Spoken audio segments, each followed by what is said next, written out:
Good morning, everybody. Thank you so much for joining us. Of course, we're here for the second day of the Future Minerals Forum.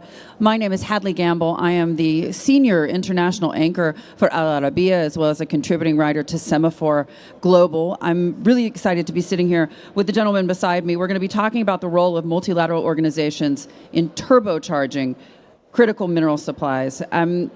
This is a gentleman who's the Global Director of Energy and Extractives at the World Bank, Dimitrios Papathanasiou. Dimitrios, it's great to have you. Thank you very much, Hadley. It's really nice being here with you. One of the big questions that we've been tackling over the last 24 hours or so has been whether or not we're going to see a critical minerals supply crunch. In your mind, where are we today in that process? So it is interesting to see that we did have a supply crunch for minerals, but that was about 2 years ago. And there's a very interesting graph that I was looking at the other day from Reuters. And if you look at what people call the battery metals, you can see the prices going high up, staying up for about 2 years, and then dropping down to where they were before. And I was thinking that inflation in the critical minerals for batteries has disappeared.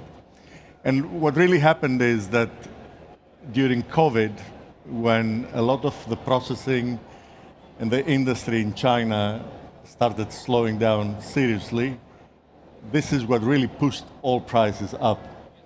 Now, definitely prices have calmed down, and I think that is an indication of the fact that supply and demand are balancing out.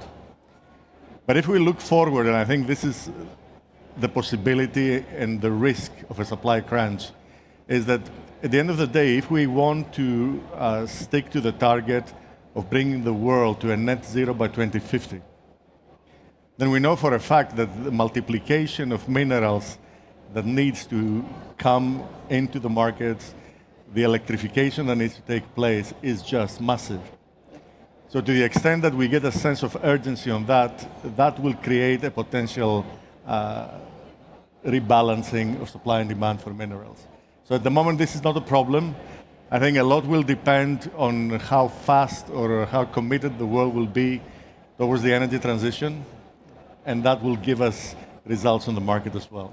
There are a lot of questions about that. In the next few days, of course, the inauguration of U.S. President Donald Trump. This is a president who, in past iteration, talked a lot about energy independence. He wasn't quite so keen, as we all know, on the green side of the energy transition.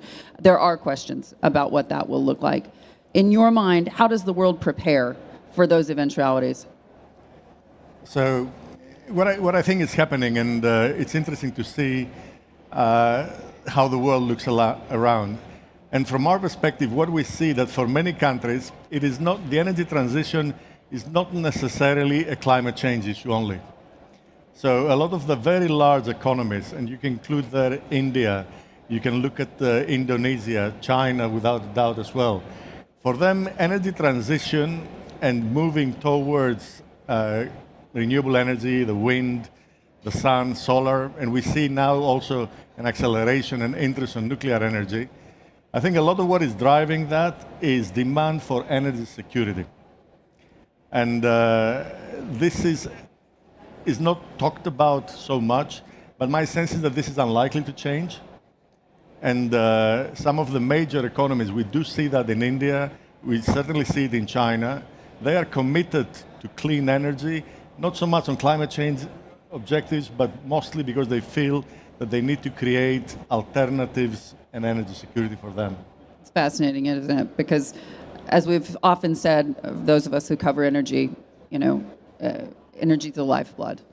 And I think when you look at a place like Saudi Arabia in particular, how they've become a crossroads, not just for oil, but also for other minerals. When you take a step back, the big question, of course, is pricing. It's about the cost. It's about explaining to people that when it comes to an energy transition, things are going to cost potentially a lot more, at least in the short to medium term. And frankly, if you're in a government that is a democracy, like Western Europe, like the United States, that becomes a pretty difficult issue to tackle. Where does the World Bank stand on that? So from our perspective, our primary objective and our primary mission is about ending extreme poverty, boosting shared prosperity in a livable planet. This is the mission of the World Bank. And our focus is on helping developing countries develop and grow. And as you correctly said, if you don't have energy, if you don't have modern energy, you don't have modern economy. And there's many countries in the world, you can actually see that clearly happening, right? The lack of modern energy is inhibiting growth, is inhibiting development. So our objective is to make sure that we can work and bring modern energy in the countries that need it and do it in an environmentally sustainable way. Do it in a way that the air remains clean, the water remains clean. So, and there's a lot that needs to be done. We have about 600 million people just in Africa with no access to electricity. We have about 1.2 billion people in the world that are cooking with basic biomass, which is very polluting. It is used indoors. It affects the health of women and children. So for us, our target is how do we get to bring modern energy services, especially to the poorest countries, and how do we help women and children that have to cook with very polluting fuels in-house, how we can help them to transition away from that. So this is our primary focus. And of course, what we also are working on is helping countries to accelerate towards cleaner energy. That is necessary because climate change is happening and we have to find a way to reduce emissions. So that's the other part of everything we try to do. Are you worried that with the geopolitical shifts, the election of Donald Trump, for example, more right-wing governments in Europe who may have different energy policies, that we're going to see the momentum behind the energy transition de-accelerate? I think we will see. We will see what happens. And it's hard at the moment to predict what will happen, not just next year, but what will happen in 5 years or in 10 years. But in general, all countries are looking for ways to diversify their energy mix. At the end of the day, no country wants to depend on external flows of energy, because we see and we have seen how flows can be disrupted and have been disrupted. And countries are very uncomfortable about depending on external sources for all their energy. So my sense is that we will continue to see efforts on diversification. It will be multiple sources of energy. For sure, oil and gas for the next few decades inevitably will have a role. There's no doubt about it. The bigger question is, what will this mean for climate as increasingly we're getting evidence? For instance, we were informed recently that 2024 has been the warmest ever for the planet, right? And we have broken through the 1.5 degrees. And the effects that are happening globally are significant. Again, there are uncertainties. We don't know exactly what will happen. We don't know how much this will go up and down. There are clearly uncertainties about that. But the trends are there. And I don't think that anybody seriously disputes trends. It was interesting. I was talking to one of our colleagues here in Saudi Arabia. And we were talking about how nice the weather is now, right? And I asked him, how is it in the summertime?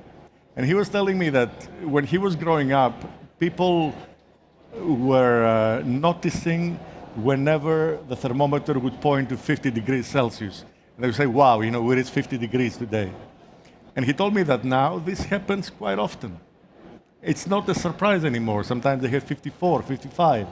So this, you know, people can feel it increasingly. So yes, there are uncertainties. For sure, there are politics, unfortunately, surrounding climate change and the issues around climate change. But I think the science is clear.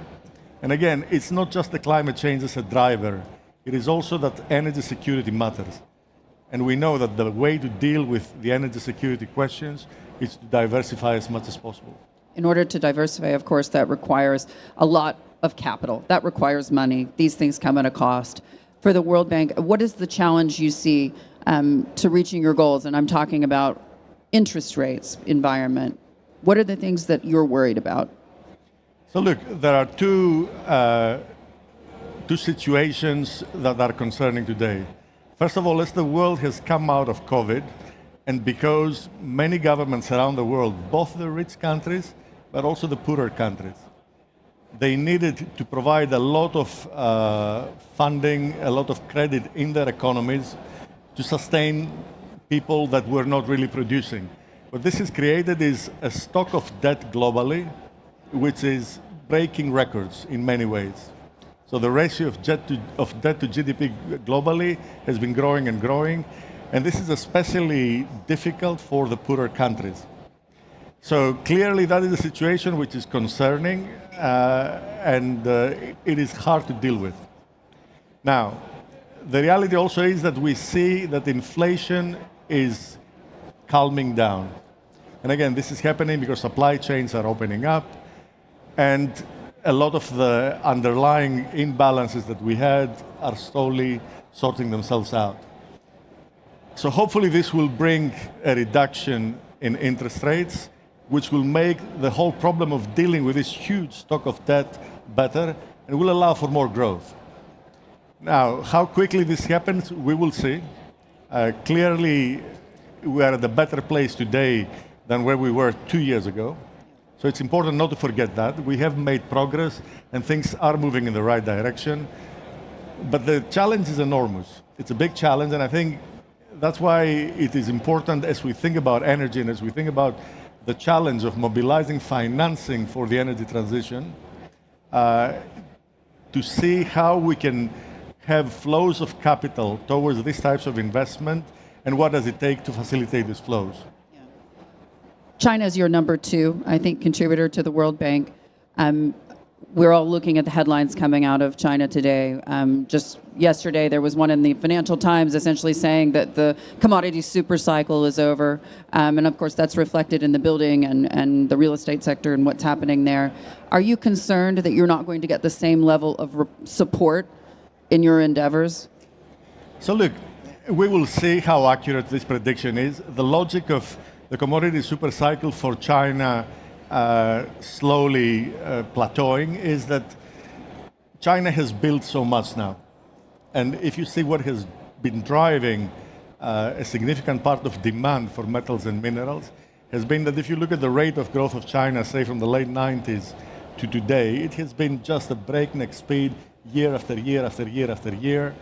And not only for the internal growth of the country itself, but because China increasingly was transformed into the world's manufacturing hub. So that is why a lot of metals and minerals were booming in demand in China. Now, we will see. Definitely, they're not going to have the demand of building everything the way they had it for the last 2 years. But having said that, what I think is coming, and we'll see how quickly it arrives, is that just next door to China, you have another huge country, 1.4, fast moving towards 1.5 billion, which is India. And India is approaching now that inflection point in terms of per capita income, where we know, and this happened in China, we see it across the world, there's an inflection point that once you reach that, then demand for everything shoots up. So I think India, and again, the South Asia sub-region is coming up in terms of growing demand. And then demand eventually will start growing significantly also in Africa. I mean, the world still has about 3-4 billion people that have some way to go in terms of the living standards. And always metals, mining, minerals, they underpin that.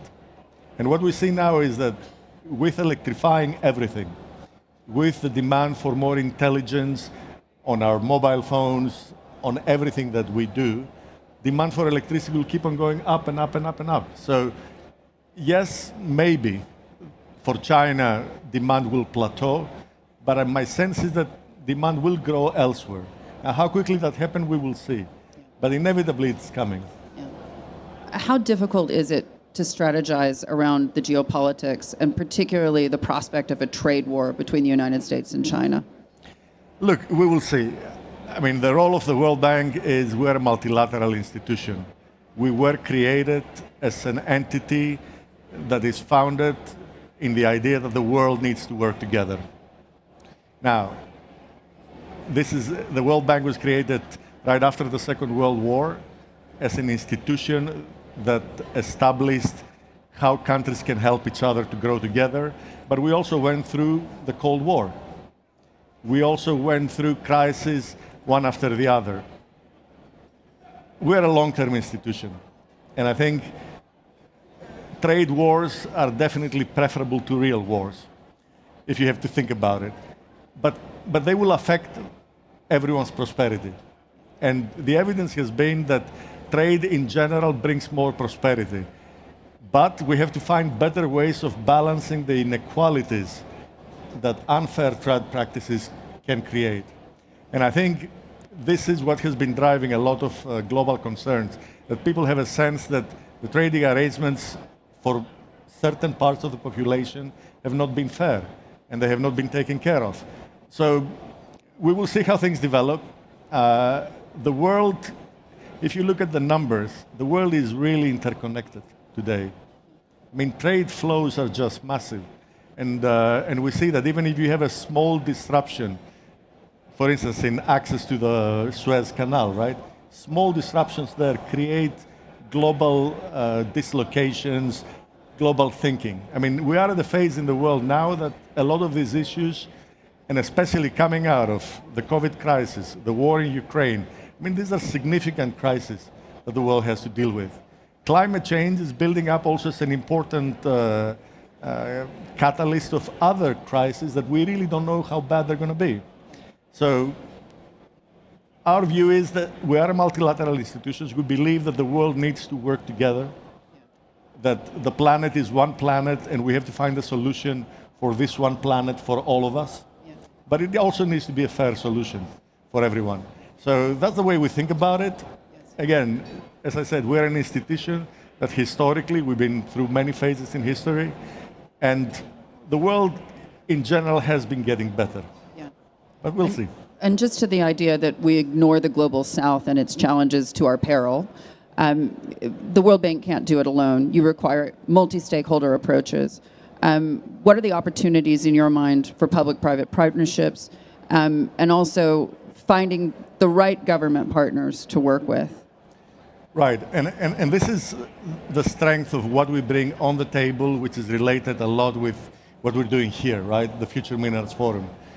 And if you look at where the resources of the new future metals are, they tend to be in a lot of the countries where we work, either in Latin America or in Africa, quite a few of them, and in Asia. But nevertheless, for these to be extracted, to have value added on them, and to get them into the trade flows of the world, you need to be able to have agreements that go across borders, and you need to have the kind of capital that is a long-term, affordable capital. And we definitely have it all there. This is why the World Bank was created. We can afford to deploy capital for the long term, and we can create a sense of trust and legitimacy among partners. So the way we're organized is we have the World Bank side, and we provide funding to governments. We have the IFC, who's providing funding to the private sector, and we have MIGA that is there to provide political insurance coverage. So we are well organized to contribute into helping partnerships from government to government, from partnerships from the private sector to government, and to help bring more of these flows to the world. Now, things need to be accelerated. There is no doubt about that. And increasingly, I think this forum that now is in its fourth year, you can see how things have been growing, the interest that it generates, because people realize that this is an issue that we have to deal with. I think there is a consensus everywhere, and I would argue, you know, when I talk to colleagues and people even in China, everybody agrees that we need to have diversification of resources, we need to have more diverse supply chains. And I think we're on the route to that, and we can contribute to it. How likely is it in your mind that we're going to see this as a geopolitical flashpoint? Who has the resources, who has access to them, and who can afford them? Look, my sense is that, first of all, resources are well distributed around the world. And the more the world explores for these new metals and minerals, the reality is that we find more of them. We have been doing some work in Africa, and we will issue a report in just a few weeks' time in Africa, in the Africa Mining in Daba, which is another big conference on mining focused on Africa. And the resources are certainly there, but if you look at how much of Africa has been truly explored, actually it's a very small percentage, right? So resources are there. The issue is, how do you establish the trust that is needed to bring in the capital, the investors, so that resources can be extracted, they can be extracted sustainably in a way that benefits local communities, the countries that have the resources, so that they can then enter the global manufacturing system and move the transition the way that needs to be transitioned. Dimitris, we have no time left. Dimitris Papathanassiou, thank you so much for joining us here at the Future Minerals Forum. Thank you. Thank you very much, Hadley. Thanks a lot, everyone.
Sabah khair, thank you again for staying with us. We actually have a wonderfully interesting conversation that is about to take place. I would like to introduce to you right now our special guest, Alexei Vostokov, CEO of Polyos, the Russian's largest gold mining company and the fourth largest company globally. Polyos operates mines across Siberia, a territory that is obviously known for its extreme cold weather, opposite to what we have here in Saudi Arabia, but also for its very rich gold reserves and a lot of different practices that could serve as blueprint for Saudi Arabia in terms of sustainable mining practices. Now, since this forum is inspired by the Saudi Arabia's Vision 2030 and aims to address the global challenges of the mining industry, I think it would be very interesting to hear from Mr. Vostokov's perspective on the evolution of gold prices, the evolution of best practices in terms of sustainable mining, and hear specifically from him about how Polyos is able to navigate this environment. Please, Mr. Vostokov, if you actually can make me the honor of coming here, that'd be wonderful. Thank you so much for me. Thank you.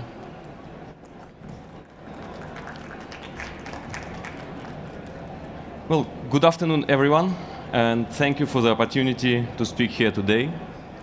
It's a privilege to share our insights on the future of gold mining and how we at Polyos respond to challenges and move forward.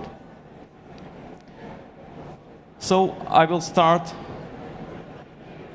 with the gold market overview. There are several key factors affecting the gold market. Fed's monetary policy, purchases of gold by global central banks, purchases by non-central banks, including ETFs, family offices, and retail investors. The Fed's key rate is probably most important here. So the current Fed's rate cut cycle might provide additional fuel to the metal. Central banks continue to increase their FX reserves as well. So this year it was 850 billion tons. So it looks smaller and lower compared to 2022-2023, but the situation is likely to continue for the next years, and they will increase their purchases. Last but not the least, the demand from global ETFs finally came back after 4 years of waiting. Let's not forget about the gold main feature, ability to preserve wealth in times when the world is shaken. So this year is going to be 50 national elections. Last year it was 70 national elections. We believe that this should provide additional support for gold. Let's move further. The gold mining sector is currently undergoing a significant shift, driven by advancements in technologies and growing commitment to sustainability. Do not forget about fundamental problems and fundamental challenges, such as growing costs, lower grades, fewer new projects, and limited output growth. Global gold reserves are steadily declining. This is a fact. This requires deeper exploration in more remote and geologically challenging areas. That's driving up costs. Projects often require over a decade from initial discovery to a full production. It usually takes like 10 to 15 years, during which time billions of dollars is spent without immediate returns. These realities require rigorous financial discipline, strategic investment, and careful risk management. It became particularly evident after a gold rally that happened in 2011, when there was approximately 1,000 M&A deals worth of more than $120 billion, often at premiums exceeding 30%. Many of these acquisitions were excessive and poorly justified, especially after the gold prices plunged 30% in 2013. And major producers were forced to cut their costs to maintain liquidity. As we are going through another gold rally, there seems to be a belief that the gold companies inherently enjoy robust profit margins. However, this perception is misleading. It fails to account the industry's heavy capital expenditures, extensive investment cycles, and substantial debt obligations. The nature of gold mining requires a continuous and significant reinvestment into exploration, equipment upgrades, and technological innovations, especially considering the fact that, according to forecasts, gold production will grow at a slower pace in midterm, while the general trend in gold supply is most likely down. Coming from these challenges, investing into new technologies and innovations is absolutely essential. And this is one of our core principles in Polus, Russia's top gold producer and one of the and fourth largest globally.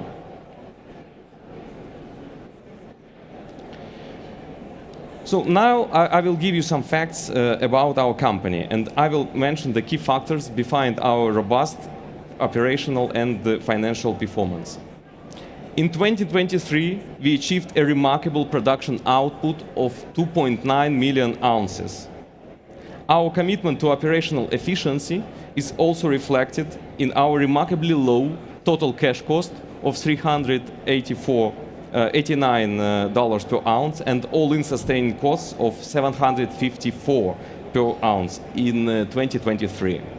These figures solidify our position as the world's lowest cost gold producer.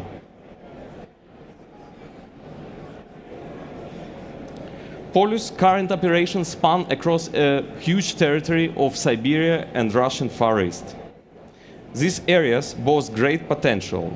Russia is currently holding the second largest gold reserves globally, accounting for approximately 19% of the global gold reserves.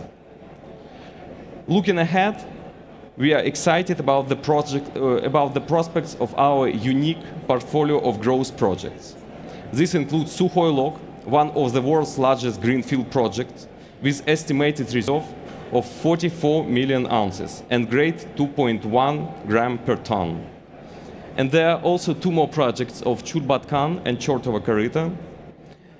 When launched, all these three growth projects will bring Polus an output of another 3 million ounces per year, more than doubling our current levels.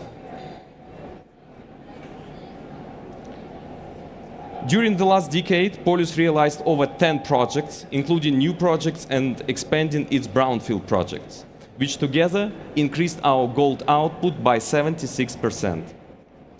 On this slide, you can see the overview of our brownfield and greenfield projects across the regions of our presence.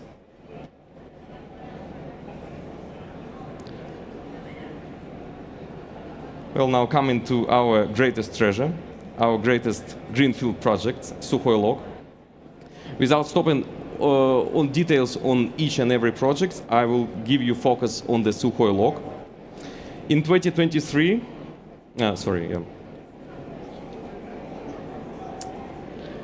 I will give you just a couple of numbers. You can see them on the slide. So its processing capacity is 34 million tons per annum.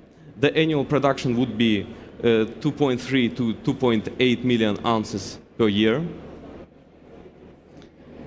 And after the launch, Polus will become the second top gold producer globally. Polus is the second largest company by reserves globally, with 109 million ounces of proved and probable reserves, provided for at least 38 years of operations and strong output growth. It is necessary to mention that the solid share of this output, of these reserves, is coming from our greenfield projects.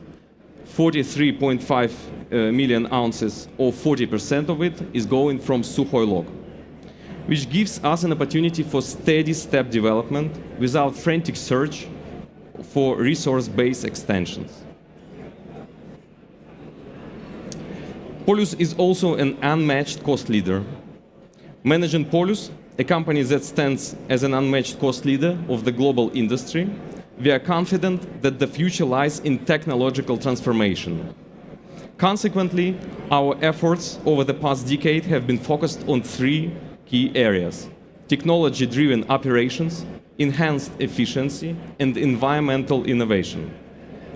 Speaking of the new technology, AI is already working on the industry. It's an absolute game changer across all mining processes, from geological exploration to ore processing.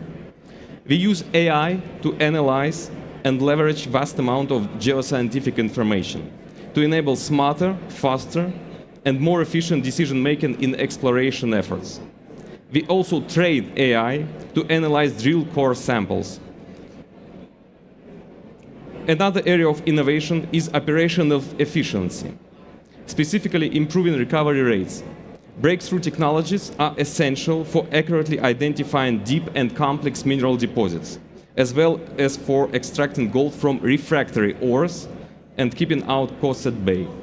For example, at Olympiada, our Siberian asset and our largest mine for now, we employ biooxidation technology, using specially bred bacteria trained to process ore oxidation and gold extraction under varying conditions. This has significantly enhanced our ability to extract gold from refractory ores.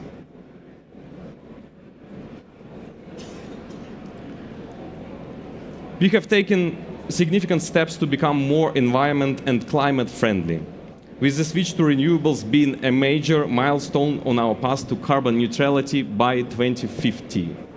Since 2021, we have covered all our electricity needs with renewable energy sources, pioneering the gold mining industry in transitioning towards renewable energy. And since then, we maintain this unique position among largest gold producers in the world. However, this is not enough, and a lot of remains to be done. As you can see, we have a midterm target of reducing our emissions to 40–50% by 2032. Our next important step is transitioning from diesel to lower carbon solutions. As part of this initiative, we plan to use electric vehicle fleet inside production facilities. We have already started replacing vehicles and loading equipment at our largest mining site. This has reduced emissions and minimized health risks for our personnel. In Yakutia, one of the coldest and largest regions on Earth, we are collaborating with gas producer on a pilot project to transition mining equipment from diesel to LNG and convert gold boilers to gas. Additionally, we are partnering with a leading hydrogen company on a project to replace backup diesel generators with hydrogen fuel cells to power our IT infrastructure. These generators are compact, quiet, and environmentally friendly. Now, a few words on our key focus area. Adopting greener technologies is not just an environmental obligation, it's a strategic business decision. By improving energy efficiency and embracing renewables, which are becoming increasingly cost competitive, mining companies can reduce their operational costs and enhance profitability. These technologies also position us to meet future regulatory requirements and expectations of our stakeholders. Sustainability has become a cornerstone of operational strategy. A number of major environmental incidents caused human casualties and immense ecological harm, resulted in billions of dollars of financial losses and irreversible reputational damage to industry players. Operational safety, environmental stewardship, and social responsibilities are not optional, they are business imperatives. And the last but not the least future challenge is workforce and talent management. The mining sector faces rising labor costs together with skills shortages due to demographic shifts, birth rates, and generational gap in technical expertise. Younger generation often perceive mining industry as outdated and environmentally harmful, and that deters fresh talent from coming into industry. To address this, we must rethink workforce development. Companies should also prioritize creating dynamic, inclusive, and respectful work environments that align with the values of younger generations, emphasizing sustainability, innovation, and purpose-driven work. In facing these realities, gold mining companies must adopt a balanced and forward-looking strategy. Financial discipline remains paramount, ensuring that the investments are targeted and sustainable.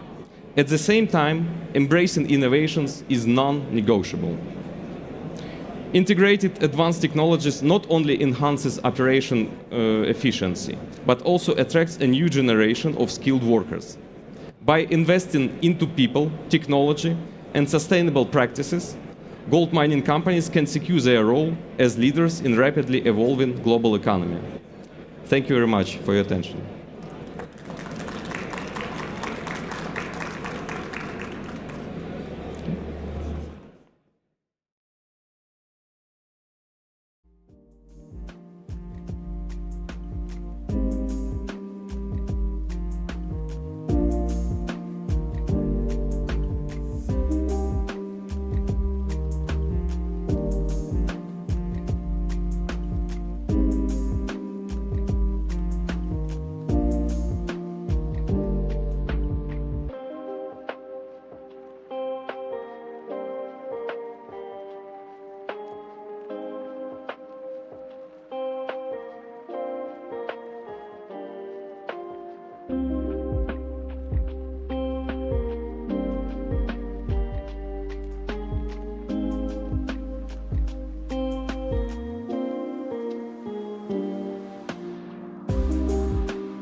We can start? Okay. Everybody ready? Okay, let's start. Sorry. Try and respect your... Yeah, no problem. Yeah. Hi, everybody. We're going to get started. Allow me to introduce myself. My name is Frank Mariage. I'm a senior partner with Fasken, which is a Canadian law firm. Biggest law firm in Canada. I head our mining group for Quebec, and I'm a senior leader of our global mining group. Pleasure to moderate today's panel entitled Takes Two to Tango, Investor and Customer Countries Stepping Up to Finance Mineral Supply in Developing Regions. So what does that mean exactly? Well, let's look at the Kingdom of Saudi Arabia, for example. As part of its Vision 2030, which is spearheaded by His Royal Highness Prince Mohammed bin Salman, the kingdom is set to invest an outstanding $41 billion in Africa. These investments outline the kingdom's agenda to expand its economic horizons beyond oil, positioning the mining and mineral sector as a cornerstone of its future economy. Now, with my fellow panelists, let's look at some of the key factors and challenges behind these types of investments. Let me introduce my panel very quickly. Marcel de Groot, co-founder and president of Pathway Capital. Rémi Piette, co-founder and senior partner of Embelly Advisory. Ludwin Wouters, managing director of Latitude 5.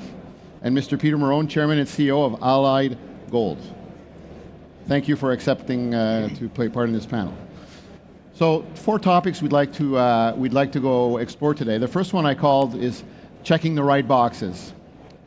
Marcel and Rémi, you both represent the investor side of the topic of our panel through your respective advisory and investment businesses, advising investors on investment opportunities in developing countries, even investing your own capital. I was reading an article in the Financial Times of September 24, and I found this passage very interesting. Private investors believe surging demand for raw minerals needed to drive the energy transition will create a profitable and more stable market. But they say further support and public-private cooperation is needed to coax greater amounts of capital. So what is also needed, in your opinion, to coax greater amount of capital? And what investment criteria do you consider important when advising or when you consider an investment opportunity in developing countries? So in other words, what are the right boxes that need to be checked? Marcel, let's start with you. Well, I think on the first part of the question, ultimately investors are chasing returns. And so anything a government does that will enhance the return for investors is going to attract more capital. So examples of that would be tax incentives, such as what they have in Canada, where they have flow-through credits for exploration, so that if an investor invests in exploration within Canada, they can write off that investment. Tax stability agreements are important. Streamlining your permitting, because if you can permit a mine in 1 or 2 years or 3 years as opposed to 5, 6, or 7, it has a substantial increase on your returns for investors. So I think those are the key things a government should be doing, is having mining regulations and policies that it will enhance investors' returns. On the second question, with respect to what we look at in considering an investment, I mean, the first thing we look at is the geology. Is there a prize worth fighting for and worth taking all the risk to achieve? And then we look at factors such as infrastructure of the country, government stability, because in mining you make money in the long term, and so it takes a lot of years to recoup your capital, so you need to see a runway in which to do that.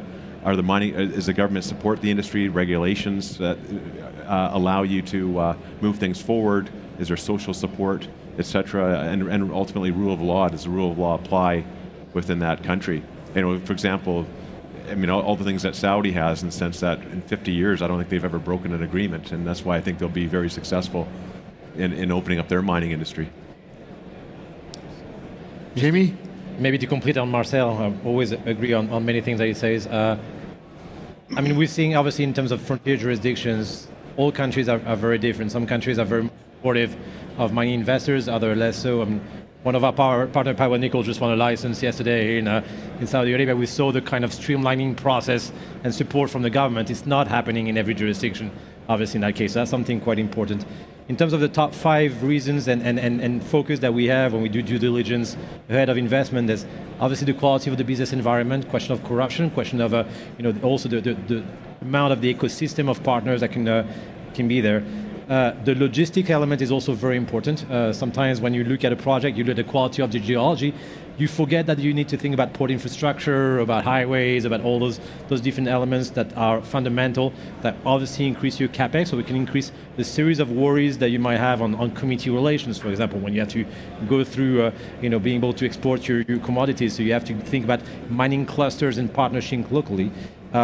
Economic stability obviously is very important, especially in terms of control of exchanges, making sure that you can actually have a very healthy relationship with the government in terms of being able to export potential profit.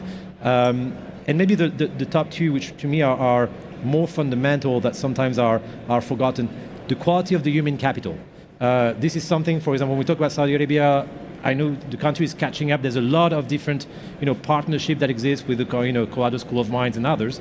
But it's also very important to make sure that you are able to bring within your mining operations quality middle managers, not only the first layers of geologists or miners, but really in terms of your management team, quality locals that can actually be part of your local content strategy. And that actually is probably your first barrier against risk nationalism or other aspects, because you are able to make the point that you are bringing value to the country itself, not only through the royalties and fiscal capacities, but also in terms of building that local ecosystem that is so fundamental. And also that would be my last point on the top 5, which to me is the most fundamental, is the quality of the political situation, not nationally, but locally.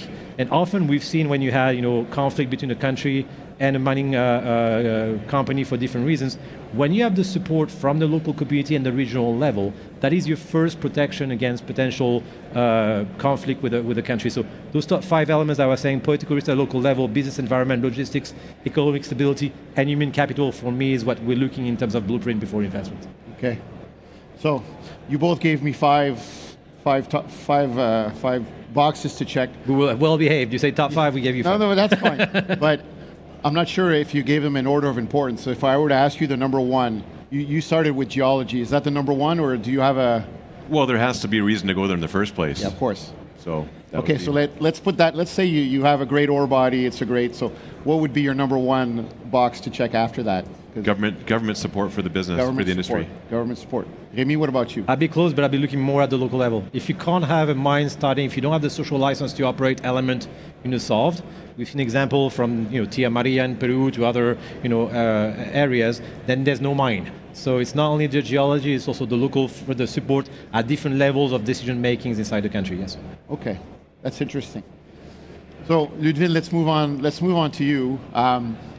This topic I've entitled de-risking financing. So when you and I spoke in preparing for this panel, you put a lot of emphasis on that, on the importance of taking steps to de-risk financing for critical minerals projects, notably in developing countries.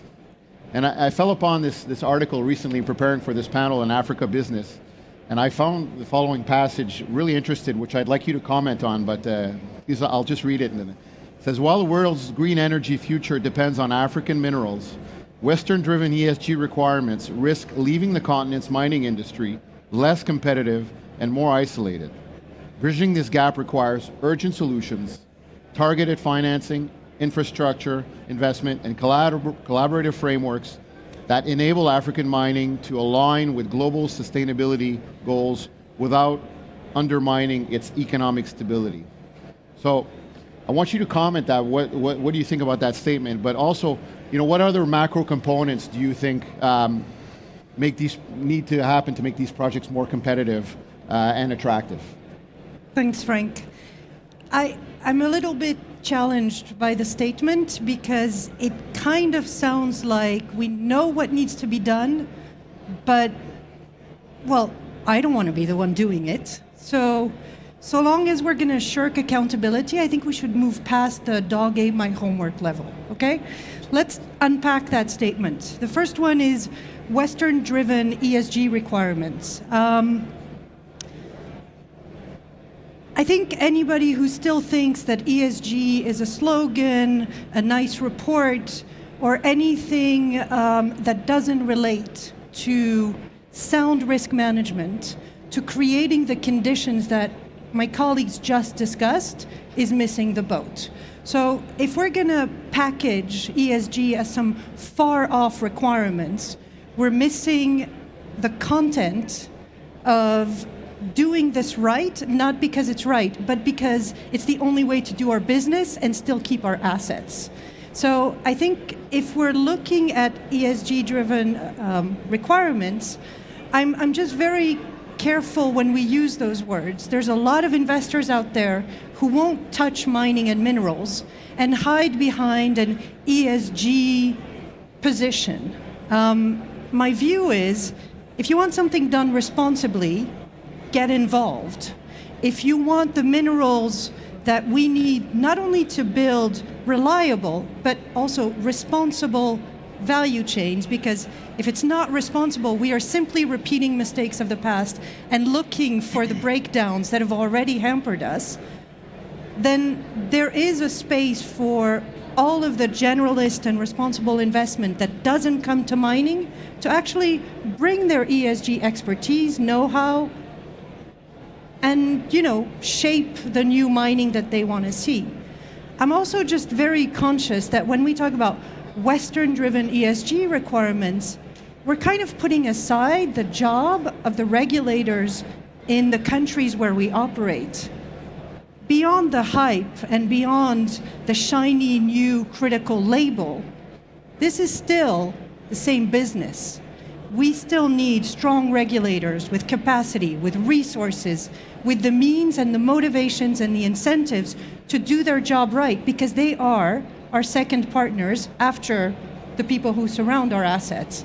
So let's put aside some of the slogans. Let's come back to basics. We need well-run assets with strong management teams who collaborate with strong regulators. And maybe that's where the dots connect, because yes, we do need a lot more capital in the industry. We can't hide behind ESG requirements to say, no, I can't go into mining. If you believe in ESG requirements, you should be in the places where you think most improvement is needed. I challenge that view of mining, but if that's what you're believing, then come to the party. But there's a third party in this, which is the one that you mentioned, the customers. And beyond the customers, the regulators of those customers. If you're going to redesign mineral value chains in a way that perhaps align more with the industrial strategies of the US, of the EU, of Japan, of Korea, of other customer nations, then let's make sure that as we sort of build the bilateral and multilateral state engagement tools, the MOUs, the partnerships, the treaties, we don't forget that beyond the expectations narrative, we want more minerals. This is still investment promotion, i.e. governance, i.e. the regulator we spoke about, and it's also investment protection. Investment protection is not a dirty word. This is 30, 50, 60, 80 years in the making. We know how to invest responsibly. We don't need to confuse the space with a lot of ESG standards. The OECD has set the bar with responsible business conduct, responsible treaties, responsible investment. Let's not forget the basics when we get lost in the noise. So are you saying there are too many ESG standards out there? No, I think it's important that the ESG standards have emerged. It's normal that in an industry as diverse, as complex as ours, there would be a flurry of them. It's normal that there's a maturity period where we see more consolidation. But as policy shapers engage in this, they shouldn't be confused with that noise. Policy shapers do have a backbone they can go back to, and that's everything the OECD has structured for responsible business conduct and responsible investment. Let's not confuse everybody's job. Okay. So, not to put you on the spot, but Remy and Marcel talked about checking the boxes, and I asked them what their number one was. What's your number one? My number one is a strong regulator with the means and the capacity to enforce their regulation, but more importantly, to be a partner to the asset. Okay, thank you. Peter, let's move on to you. And third topic, we're doing well so far. We're on time, so congratulations to that. But you do have some time, Peter, actually. I wanted to look at the mining company government role in mining investments. And obviously, Peter, you as CEO of Allied Gold, which has been very successful in Africa with 2 producing gold mines, one in Mali, one in Côte d'Ivoire, and another development stage project in Ethiopia. The capital deployed to date by your company and your investors would have never been possible, in my opinion, without some form of collaborative effort with and from local governments. So I'd like you to talk to us about what do you consider the key elements of that collaboration are, and what's Allied Gold's approach to these key elements of a collaborative effort? Yeah, so a starting point, Frank, is let me challenge the never have been possible part. It is easier when there is collaboration. It's easier when something's already been built. I participated in a discussion yesterday where we talked about infrastructure. It's difficult for a mining company, particularly smaller mining companies, to build infrastructure. If I looked at the distribution curve of mining assets, especially precious metals mining assets, overwhelmingly they're on the smaller side. Anything that is smaller than 200,000 ounces per year makes a difference to a company our size, will not make much of a difference to very large, certainly multinational and multi-asset mining companies. So when we look at it from that point of view, infrastructure is critical. We prefer to be in places where the infrastructure is already built. If it isn't built, that's where the collaboration comes in. An excellent model is Ethiopia. We're building a mine in Ethiopia where the country understands infrastructure, knows that it should be building infrastructure. How many countries in the world, let alone in Africa, have built a 5,000 megawatt, that's 5,000 megawatt hydroelectric power plant, designed by Europeans but built by Ethiopians? They have a large cement industry. They build skyscrapers, hotels, structures similar to these structures. And what we're doing now is parlaying that into mining. The approach that we've taken with the Ethiopian government is, in collaboration, is become an investor in the asset. They own 7% of the asset, but in that ownership, they have to provide us with a connection to the power grid and create paved roads that allow us access from a local town with an airport toward our mine. But I'd go further, and I would say the collaboration, if I can pick up on some of the things that were said here, collaboration is something else as well, which is local community, not just national government, not just provincial or state governments. And collaboration means, how do we get you to understand that we're not the bad guys? Yeah. And respectfully to all of the organizations in the world that talk about ESG, and respectfully to investors as well, mining companies have been following the protocol and the code of conduct of, we want you to be safe, we want to make sure that the local environment is protected, we want to make sure that this is sustainable for at least a generation and possibly longer than a generation. So while it is vogue now to talk about ESG and to use 3-letter acronyms, and I understand why we do that, let's not overlook the fact that collaboration includes making sure that we're telling local communities, spouses of people that work in our operation, we want your husband or your wife to come home safe. We want to make sure that the water that you drink is drinkable. We want to make sure that there's no pollutant that goes into the ground. And we want to make sure that in doing that, this is the approach that we take. So what's the result of that? Because while it's altruistic to look at it from that point of view and to collaborate in that way, it's also economical, it's also financial. Because the more we do that, the more invested comes the local community, provincial government, state government, national government.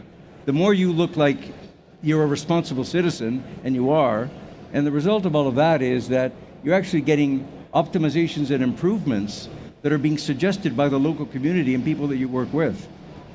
Before Allied Gold, I ran a company called Yamana Gold that we sold last year.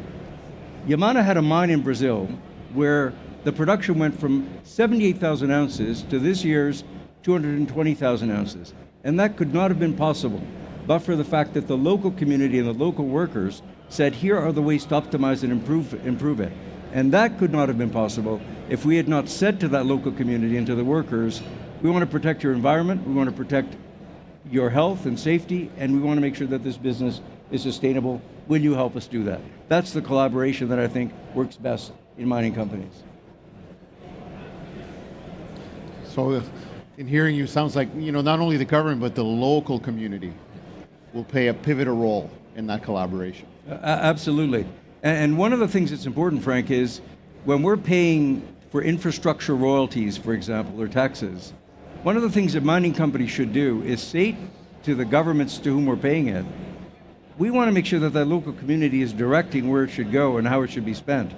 Because the objective should be to benefit the local community. The objective should be to build industry and infrastructure. After all, a mining asset's not going to be there forever, but the community should be. And the beneficiation of that community should continue well beyond the time that we're there. Okay. So, last question before we move on to our next topic. Like I said, I also asked Ludwin what her number one would be in checking the box. So as the CEO of a mining company, what's your number one box? Well, let me be perfectly candid.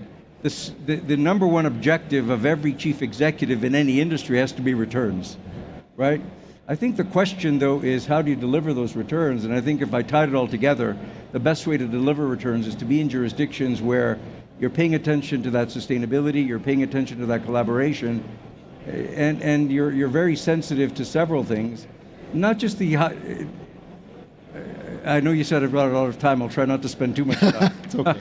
But I struggle with certain things that are the headlines. Geopolitical risk. Oh my God, it's a military government versus a democratic government. And I get all of that. But you touched on something that is really interesting. The permitting process. As a national Canadian, I love to be a Canadian and be in the country. But the time frame for permitting is anything from 10 years to infinity. And so I think the way we should be looking at geopolitics is an entry into returns. So the headline item for me, the $1 to check, is returns, but then there are a whole host of things below that that we have to deal with. Yeah, very interesting, thank you. Last topic of our panel, time flies, but an important one, resource nationalism. Title of our panel is, at least starts with, takes two to tango. And I think we'll all agree it's difficult to do when your dancing partner keeps on changing his mind on how he wants to dance. So of course I'm referring to resource nationalism here, and how governments keep on moving, some governments keep on moving the goalposts on the rules of mineral development and extraction in their respective country, and how it makes it difficult for us to operate or to invest, given that dynamic. And last December, a global risk intelligence company, Verisk Maplecroft, published its annual Resource Nationalism Index, which measures government control of economic activity within the mining and energy sectors in 198 countries. And this year's index shows that 72 countries forming part of the index have seen a significant increase in interventionist policies and protectionism over the past 5 years. That's a pretty alarming fact. And I'd like to go around the table and get your thoughts on this important issue. Ludwin, I'd like to start with you. I've been doing this 15 years. We've had at least 3 waves of the resource nationalism conversation. I'm just very aware of the fact that even as we're mentioning resource nationalism as a major threat, let's look at some of our narratives. Criticality, the criticality narrative of saying we need these minerals for our industries in the EU, in the US, and Japan, in and of itself is a version of resource nationalism. So as much as everybody comes to this conversation with very legitimate expectations and very legitimate, needs for local development, for industrialization, for sustainable development, particularly in emerging markets, there's a point where I think we also need to be very honest about the agency of all these parties. A lot of policy shapers act like they can fully determine what operation goes where. You don't decree local value addition. The market will take a view on a certain resource, the existence of, the commercial opportunities, where something should be based also sometimes on operational constraints. And yes, there can be a wide conversation about the political context to this, but I think part of the difficulty is we are all pretending that policy shapers can actually direct all of this. And they can if they stop behaving like policy shapers and actually stand in the market and take a commercial or an investment position. But we've all seen that when that happens, we're generally looking at assets that will never deliver the returns that make them worthwhile, and sometimes can become actually quite dangerous to an economy. So I think maybe one of the opportunities that we can take in these fora, but also in the wider conversation about a new era for minerals, which is what we are trying to shape, maybe let's be much more honest about what can actually be decided by policy shapers, what's actually going to drive market decisions, and let's perhaps look at resource nationalism as one strand of a wider development agenda. Industrialization, industrial policy is much more than saying, I've got the resources, I want to make something with it. Because if the market's not buying that product, you're literally in the wrong place at the wrong time. And that goes for everybody. When the EU says it wants to reshore a certain number of processing capacity, we've got idle processing capacity in the EU right now. Let's just be very clear about what's achievable and what the actual goals are. Okay. Let's go on the investor advisory angle. So, Rémi, what's your take on the resource nationalism? But for me, resource nationalism is about making sure that you secure for your country a certain amount of the value created by the operation. And it's a legitimate, objective from any government. And I'm always surprised by the fact that people wake up from time to time about resource nationalism. It's not something that you mitigate just a year before your operation starts or whomever. It's about being able to enter in a country with strong partnership, with strong capacities to work with the government. If you do so, you will mitigate by itself against that resource nationalism risk. In Mali, for example, you see obviously some companies that have issues, but not all of them, if you actually look into details. And not everyone is actually affected by resource nationalism the same way. When we talked about Mexico, Brazil, different countries, Yamana didn't really have a lot of issues against resource nationalism. Not to throw you flowers, is because Yamana was a well-run company and understood its participation within Brazil and within other jurisdictions. You have companies that arrive in a country with a short-term vision, obviously having to answer some demands from markets or different things. But same as ESG, which is obviously about trying to mitigate environmental issues, the real thing is about a risk that you have to mitigate. If you don't have the right ESG structure in community relation policies into your company, then you actually face a very important risk. If you don't have the mentality of engaging in the country with local partners, of understanding the country's need and interest into entering to industrialization phase, then you will actually expose yourself against that risk of resource nationalism. But it's not a given. You can actually have the right strategy in place to make sure that you mitigate ahead of time, and you will not face the same issues that other companies that are short-minded will have to face. Okay. We still have a couple of minutes. Marcel? Well, I think it's a cycle that's been around. I've been investing in the space for 30 years now, and it's with some countries you almost set your watch to it. They create conditions that invite investment, and then they just take more and more and more, and until they break the business. And so, especially in some developing nations, it can be their greatest source of capital, and these countries the governments need as much capital as possible, and so more and more pressure arises. The best thing we can do is be good corporate citizens. I think educate the workforce, educate the people, the communities, be a good partner, so that if the government starts to step in and hurt the industry, those who have the stakeholders, being the community, and can help stave that off. Peter, as a CEO of a mining company who's had to live through these issues, what's your take on I think we have to, Frank, distinguish between what's the policy and the objective and what's the method of delivery. And sometimes the method of delivery, which is blunt force, as you see in some places, is confused with the policy and the message. And the policy and the message is not a bad one, but let's put it in context. Economic nationalism is happening everywhere. As Canadians looking south of the border, we're seeing it happen south of the border. As Canadians, nationalism, economic nationalism includes increasing tax rates. I'm loath to think of what has happened to capital gains tax in Canada, but that's another form of economic nationalism.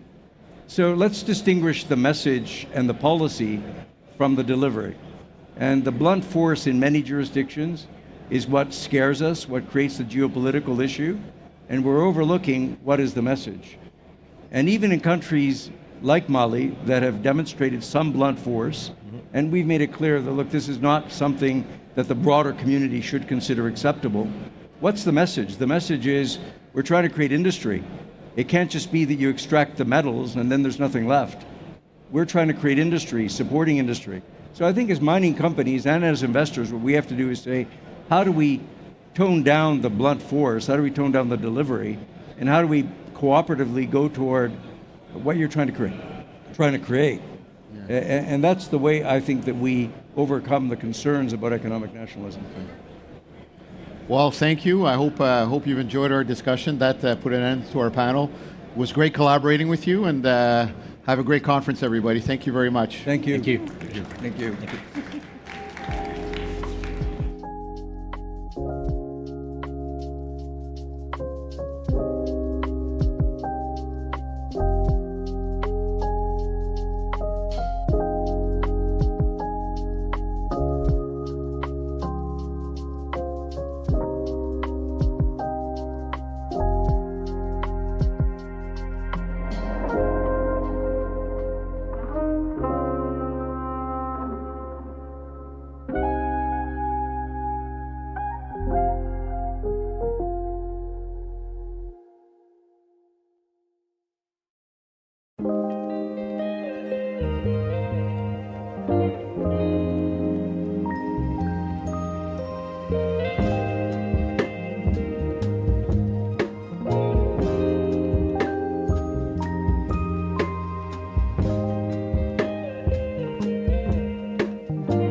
Good afternoon, everybody. My name is Dinah MacLeod. I'm the Director General of the Cobalt Institute. We are the voice of the cobalt industry, from the miners through to the users and the manufacturers. Anyone who is interested in cobalt, we are the industry voice for you. And we have both a semi-regulatory function plus an advocacy function. And it's a real pleasure and a joy to be here. I am going to invite to the stage in a minute or two our illustrious speakers. But I wanted just to say a few words about the cobalt market before we start off. Basically, yesterday I heard Dominic Barton, the chair of Rio Tinto, call himself a frightened optimist when it came to the essential critical minerals industry. And of course, we all know that in a lot of the critical minerals right now is a very challenging time in the market with such an incredible potential growth of up to 3 times. So I myself am a frightened optimist. And so we're going to talk today about the global demand for cobalt. It's going to surge. It's going to be driven largely, of course, by the growth of electric vehicles, but there are a lot of challenges as well as opportunities. And I'm here to discuss this with our illustrious panelists. I'd like to welcome to the stage George Fang, first of all, the Vice Chairman, the Executive Vice President of Huayu Cobalt, as well as Kwasi Kwesi, Principal Head of Metals and Mining at Bloomberg. So it's a real pleasure to be sitting down with you gentlemen. Thank you for joining us today. So yes, we're going to have a conversation that discusses pricing, dynamics, the trends influencing demand, what are the market projections. So it's going to be a free-flowing conversation. I would like to start out, Kwesi, first of all, I like your blue suit. It's not quite cobalt blue, but next time the next time we're on a panel, we'll rectify that. I was trying to blend with the FMF. Yes, please. Oh, well, that's nice. That's nice. Yes. But Kwesi and the Cobalt Institute and Bloomberg have had a special, wonderful relationship over the last couple of years, especially since we have collaborated on a report called the Cobalt 2050 study. Now, Kwesi, you know, because we co-wrote this report, you were the lead author on our Cobalt 2050 report. It argues that cobalt is going to be absolutely essential to reaching the global energy transition. EV batteries, aerospace, defense, consumer electronics, it's going to lead to a fully 3-fold demand is what you predict till 2050. And that's going to be driven in part, but not wholly, by the demand for achieving the energy transition and net zero. Just talk us through some of the key points of the report that you think that this audience would benefit from knowing. Yeah, so I think there are quite a number of areas that we identified will make cobalt a very important metal. Number one, you did mention the energy transition. And when we talk about the energy transition, it's essentially governments around the world coming to a realization that if we do not do something about the amount of CO2 we emit in the air, it's going to impact the quality of life, or it's going to impact the earth negatively, as we've already started seeing in other parts of the world. So the decision was that instead of using CO2 polluting technologies, let's use technologies like batteries. And what role does cobalt play in that? Cobalt obviously helps improve the performance of batteries. So I think that alone, number one, the fact that cobalt as a metal helps improve the performance of batteries, and we're going to see quite a significant growth in that, as you mentioned, 3 times. In other areas as well, if you look at the defense industry as an example, take your fighter jets, take your pretty much every defense equipment, you need metals that are stronger than the traditional metals you're used to. So we call them those super alloys. So you need super alloys. And guess what made the alloy a super metal? Is a cobalt that you put in there. So that is number 2 in terms of growing demand as well. And then beyond that, there is a whole conversation about artificial intelligence. There's a whole conversation about AI. There's a whole conversation about drones and a lot of other consumer electronics. So as we advance in technology, we are going to see significant growth in the amount of consumer electronic devices we use. Take an average household. 10 years ago, I am at the risk of revealing my age, but then, let's say a couple of years ago, in my household, there were only 1 or 2 consumer electronic devices. My Walkman, and probably if I'm lucky, some small other radio transistor. But go into a household today, and you probably see 10 gadgets. The kids, each of them have an iPad, each of them has all these gadgets, and guess what makes those gadgets come up to life or come to life? Is the batteries, and those batteries are made up of cobalt. So I think for us, that's the realization that yes, there's a lot of waiting on the energy transition, but then we want us to look beyond the energy transition and the fact that cobalt plays a role in everyday life, and as such, we expect 3 times growth. I think that's a really important point. Just thinking about my own household, we must have 50 different. We've got 4 people, and kids have, I don't know how many they have. And we're all going to, as we all get more wealthier, and as we all transition to this technological life, it's going to mean good things for cobalt, I have to say. And that's an excellent time to bring in our next speaker, George Fang. Now, you as the Executive Vice President for Huayu, you have been thinking a lot about what KAICC has just said in terms of the demand increasing for cobalt. And we're going to need more supplies. We're going to need more supplies mostly from the DRC and Indonesia, which are the main cobalt-producing countries. There's been a huge amount of growth in Indonesia, but the reserves are still in DRC. How are you going to capitalize on this demand for cobalt? What strategies are you as a company implementing to ensure that you are in a sustainable and competitive market position as we go forward? Thank you, Diana. This actually, for me, is a great opportunity to sitting here together with ladies and gentlemen together. So, and also, I'm very much appreciate you coming to here to listen to the cobalt. Actually, cobalt is not only precious, but also it's a small. We say it's small amount, but very important. So we say it's a precious and quite important elements. You know, our company, the chairman asked my view about demand and supply, and also how we will capitalize and think about it in the future. You know, our company named Huayu Cobalt. Why we call Huayu Cobalt? That's because we start our business from cobalt. Nowadays, according to the data we get from a Cobalt Institute annual report, I don't know, of course it's right? Oh yeah. So in the, I just want to say in 2023, the globally refinery cobalt production is around 180,000 tons. And how much Huayu produced? 40,000 tons. Wow. More than 20% of the global production. Wow. So that's why Huayu Cobalt. And also, okay, you say, oh, just 2023. What about 2022?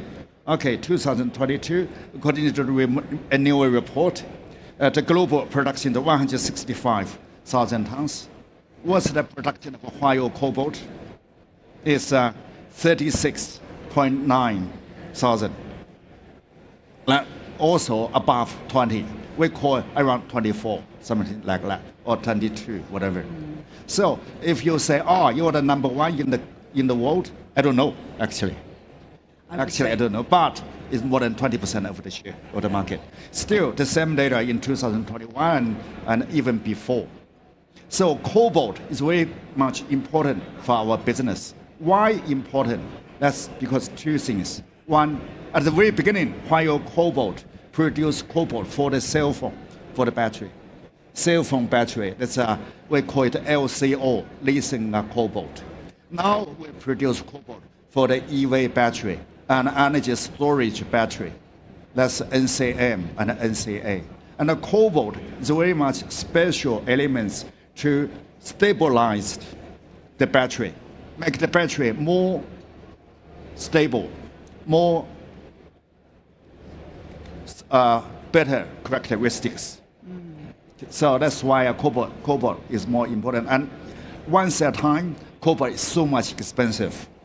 And then people say, no, we don't want to use cobalt in the EV. We think about a zero cobalt policy. We just say, wait, no worry. What about get more supply?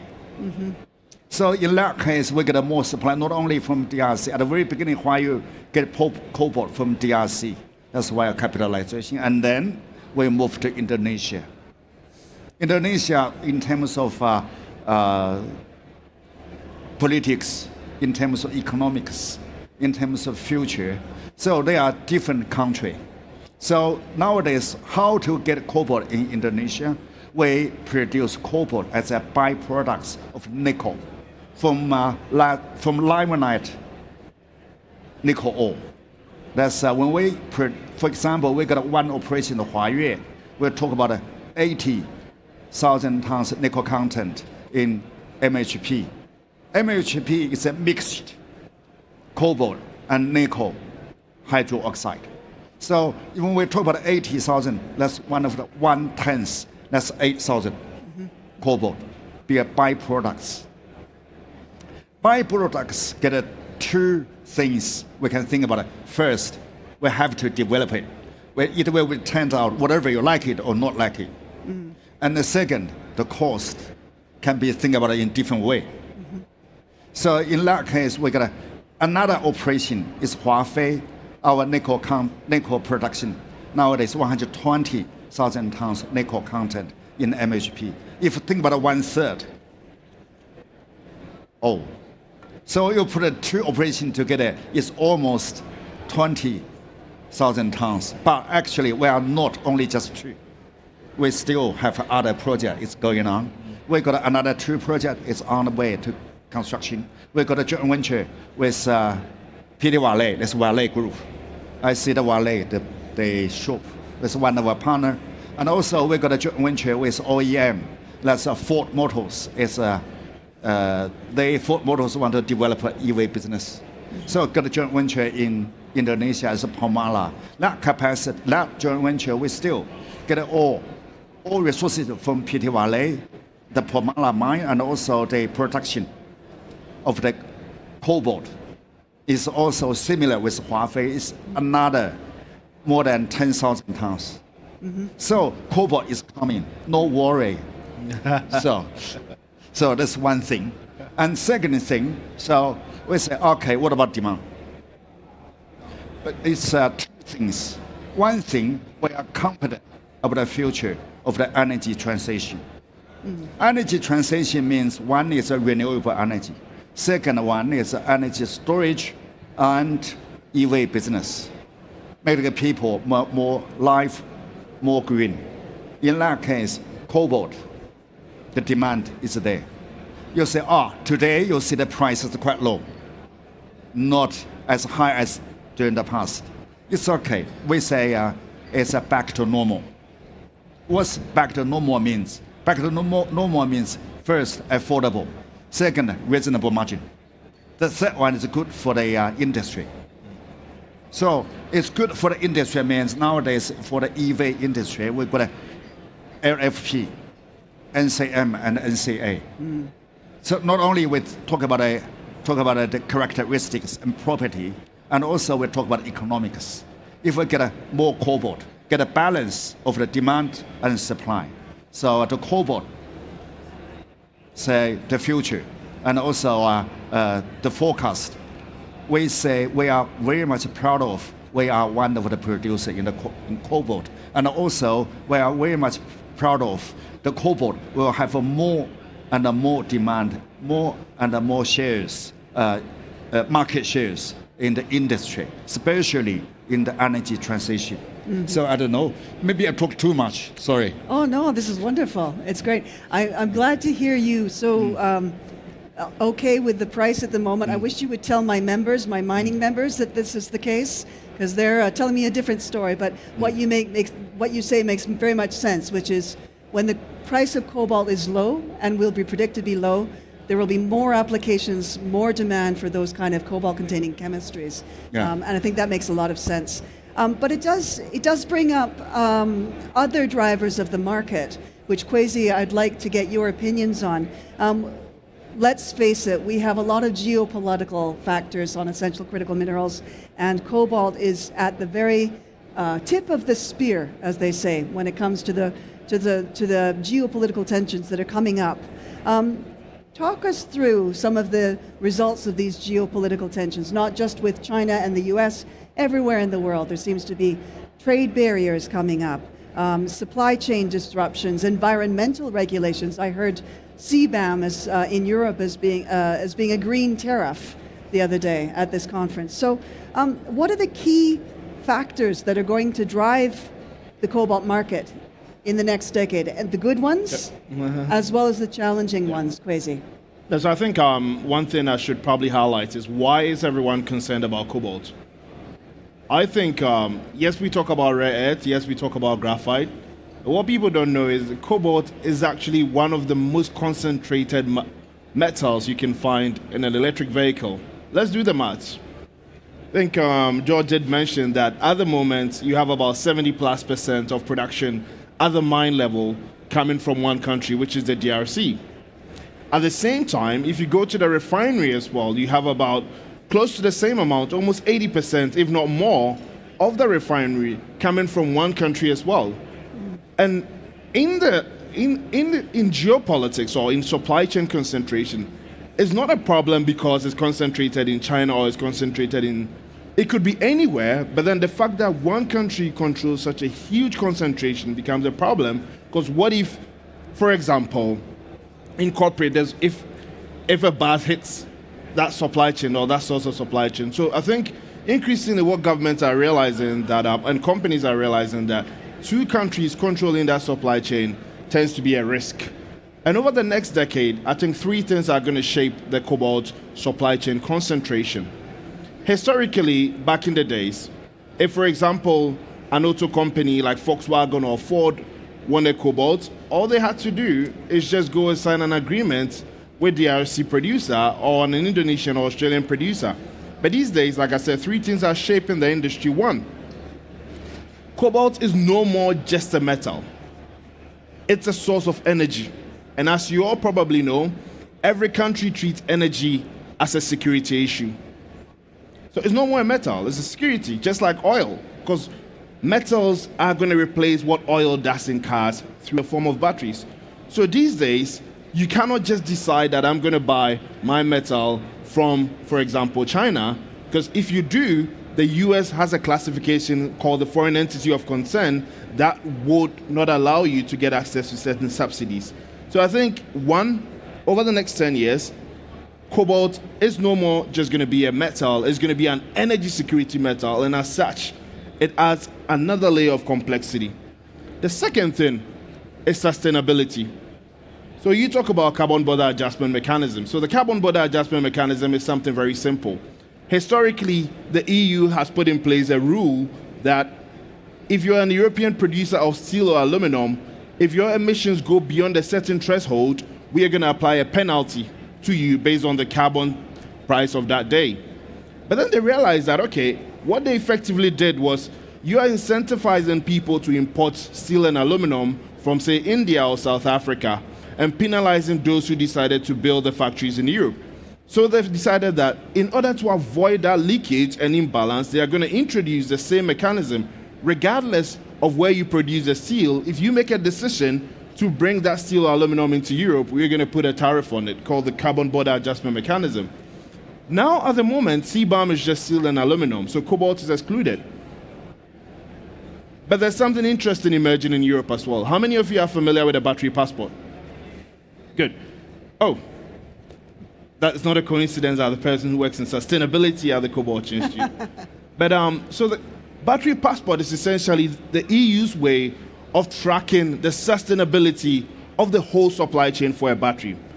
And we don't know what the final outcome will be, but could potentially mean that, for example, if you bought your Tesla or Volkswagen electric vehicle in Europe, there is a QR code that enables you to scan, and you can access where all the cobalt came from, the emissions associated with it, and if it beyond a certain threshold, you pay a penalty on it. So the second thing I want you to take home is that cobalt is no more just going to be a metal, it's also going to be a sustainable product where companies are mandated to produce it in the most sustainable way if you want to get access to the European market.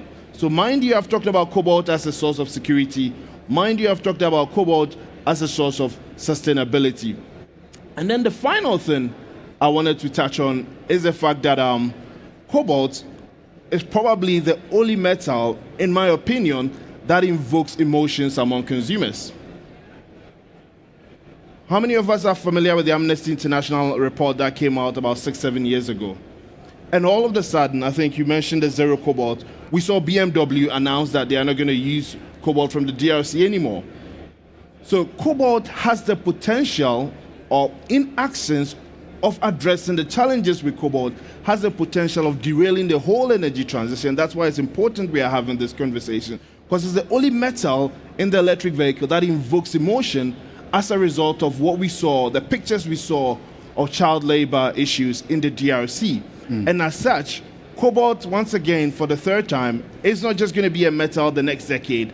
It's actually going to be that emotional part of the DRC. It's going to be the litmus test as to whether we truly have a just energy transition where we do not leave anybody behind. Because don't forget, the transition is not just for us in the cities like Riyadh or in Norway or in the US. It's also about that little miner in the DRC.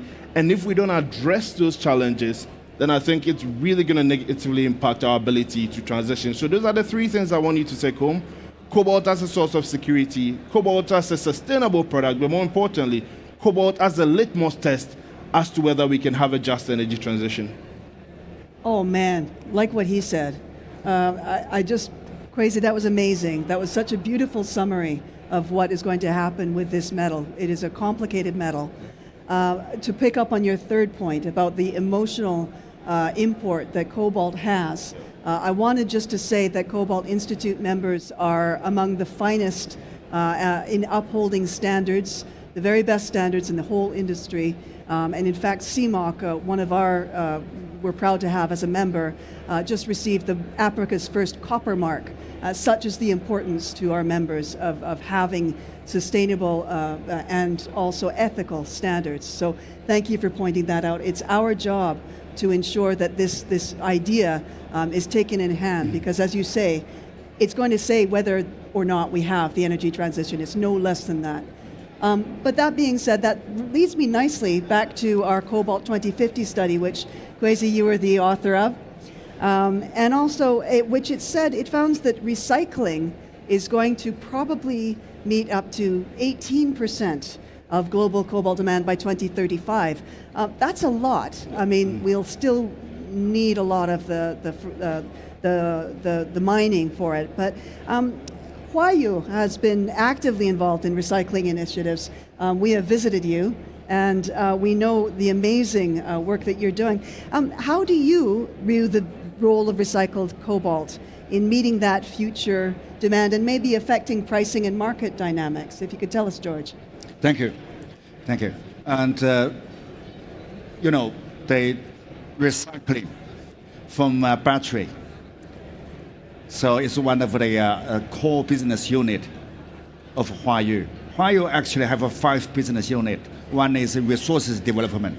That's why we get a nickel and cobalt from Indonesia, get a copper and cobalt from DRC. Even we got a lead from Zimbabwe and Argentina. So that's number one. Number two, we got a new material business unit. We produce precursor. Number three, we get a new energy business unit. We produce cathode material. Cathode material is precursor plus lithium. And then very much important business unit is recycling. Yep. Recycling, Huayu pay a lot of attention to recycling. Not only Huayu, but also China. As you know, China set up new SOE, very much high-ranking SOE. It's a recycling. Huayu is one of the players in the recycling ecosystem. We mainly focus on battery, used battery, and waste battery recycling. So that's We start the recycling business from first, I think, first time Chinese government encourage the people, encourage the company to do the recycling. Nowadays, not only the China, but also European, they got a battery law, have to have some recycling in the battery. Otherwise it's not according to complying with the whatever battery law. So recycling is very much important. So, but now the reality is, so while you have a very good technology, nowadays the cobalt and nickel, even the lithium recovery in the recycling is quite high. How much high? Not. What about 97? It's good enough, right? So recovery is quite high. And also, why get a high recovery, but at the same time, we get a reasonable cost and reasonable good flow sheet and technology.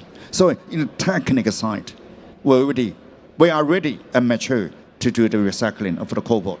That's in the one side. In the second side, nowadays, that will be taking another at least 5, maybe 8 years. A lot of battery will be coming back to the recycling. Nowadays, EV business is still in the early stage. Why we talk about early stage? Penetration, still talk about 30%. In the US, in the European, even lower than 30. Yeah. So that will take time. The battery will be coming to the recycling. Even nowadays, I check our data in Huayu. Within our total cobalt production, already around 5 to 10%. This year and last year, it's a recycling cobalt. So we fully agree with the numbers. 18 or even higher in 2035. Of course, we believe it's higher. Thank you very much. Why higher? One is the policy requirement. Second, ESG makes sense. The third one, economically, in terms of resources development, makes sense. Thank you. Thank you very much, George. That's a fantastic summary. We are coming to the close, unbelievably, of our session. If it's possible to us to wrap up, to say that cobalt is fully recyclable, it is at a good price, it is possible to mine sustainably and responsibly, and so we are fully in agreement with KAICC when he says that this is a market that is going to grow by 3 times by 2050. Is there any last words before we have to close this fascinating panel? KAICC. Yeah, I think, look, cobalt was a metal I started my analyst career in, so I've always had a passion for it. And the prospects are great, right? And even if you read the study, I think there's a session, and I would encourage all of you, go on the Cobalt Institute website and do download the reports. There's an important assessment we do about cobalt's contribution, ultimate contribution to the displacement of oil and gas, but then more importantly, the contribution to emissions, right? So I think there's a role cobalt has to play in the future when it comes to demand, when it comes to supply, but more importantly, when it comes to displacing emissions. And I think it's important that such platforms are encouraged to talk about its importance. I love lithium as much as I love manganese, but then my first love would always be cobalt. That's a wonderful thing. George, one last word from you before we close this wonderful panel. Thank you. So fully agree with you, gentlemen. You talk very good wording. So, and also, if you ask me the last wording, so I would like to say, so we are very much optimistic. Actually, it's not optimistic. We are positive, and we are proud of to be. We are positive about the future of the cobalt business. We are proud of to be one of the producer of the cobalt for the world. That's because we are confident. We believe the cobalt will make more contribution to the energy transition, especially during the new technology coming soon. One of the technologies, the solid stated battery. And also other technology, maybe you guys know, we don't want to say today, new technology coming soon. The cobalt will play more important role. Maybe will have more market shares, make more contribution to the energy transition, to the better life of the world. Thank you. I couldn't have said it better myself. Thank you so much to our panelists, George Fang, Executive Vice President of YU, KAICC, Ampofo, Bloomberg, my friend, and thank you again. I'm Dinah McLeod from the Cobalt Institute. Really enjoyed this session. Thank you for attending. Thank you. Thank you.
Good afternoon, ladies and gentlemen. Our next session is how Saudi Arabia is investing to diversify its economy and help the world.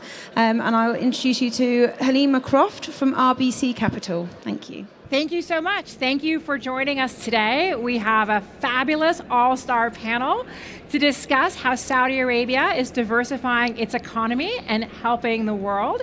You have seen the list of speakers, so I do not need to do the introductions. So we're going to get right into it because we actually do not have nearly enough time for the expertise that we have on stage here. So Klaus, I'm going to start with you. You led very successful diversification strategy efforts at Siemens, at Alcoa. If we think about Saudi Arabia and the tremendous change that we've seen in this country, what do you think have been the key drivers and where does minerals fit into the story? Well, it's definitely been one of the most amazing stories of our times. You know, I've been here in the kingdom for many, many years, and I am more excited than I ever was. You know, so I would say, I mean, the success factors that you've been asking for. Number one, you have a visionary, stable leadership that is capable of communicating a highly attractive future to the people. Number one. Number two, the leadership is also very, very good in turning the vision into an action plan, which is what Vision 2030 is, and then broken down for this industry with NITLIP, you know, the National Industrial Development and Logistics Program, you know. Fantastic, that's number two. Number three is to make sure that there is a rigorous focus on getting stuff done with KPIs and targets, you know. That's number three. Number four, basically looking for where's the best talent, how can we get the best talent in together working in one team, so to build a star team. And lastly, it's basically all these early wins.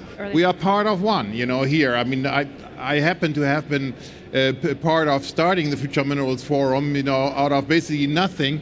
And when I look at what's happening here now, I mean, it's amazing. You know, this has become a place for the industry to go to. It's influencing the world already, you know. When you look at the buildup of PIF, you know, I have worked with the old PIF and the new PIF, and that's a completely different story. Completely different set of professionalism, completely different capabilities, you know, and you can go on and on and on, you know, there's so many things. Aramco's IPO, wow, what a thing, you know, what a thing, what a change.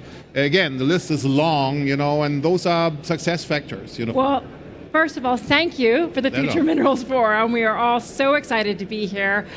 Tamara, same question to you. I mean, you are the success story of the Future Minerals Forum 2023. So how do you think about this diversification transformation effort in Saudi Arabia and the Manara story? Yeah, sure. Thanks, Lima. I mean, for us, it's an amazing opportunity. I mean, as you said, we were announced here 2 years ago to the day. 6 months later, we were incorporated. Today, we have 21 professionals. We have made a $2.5 billion investment.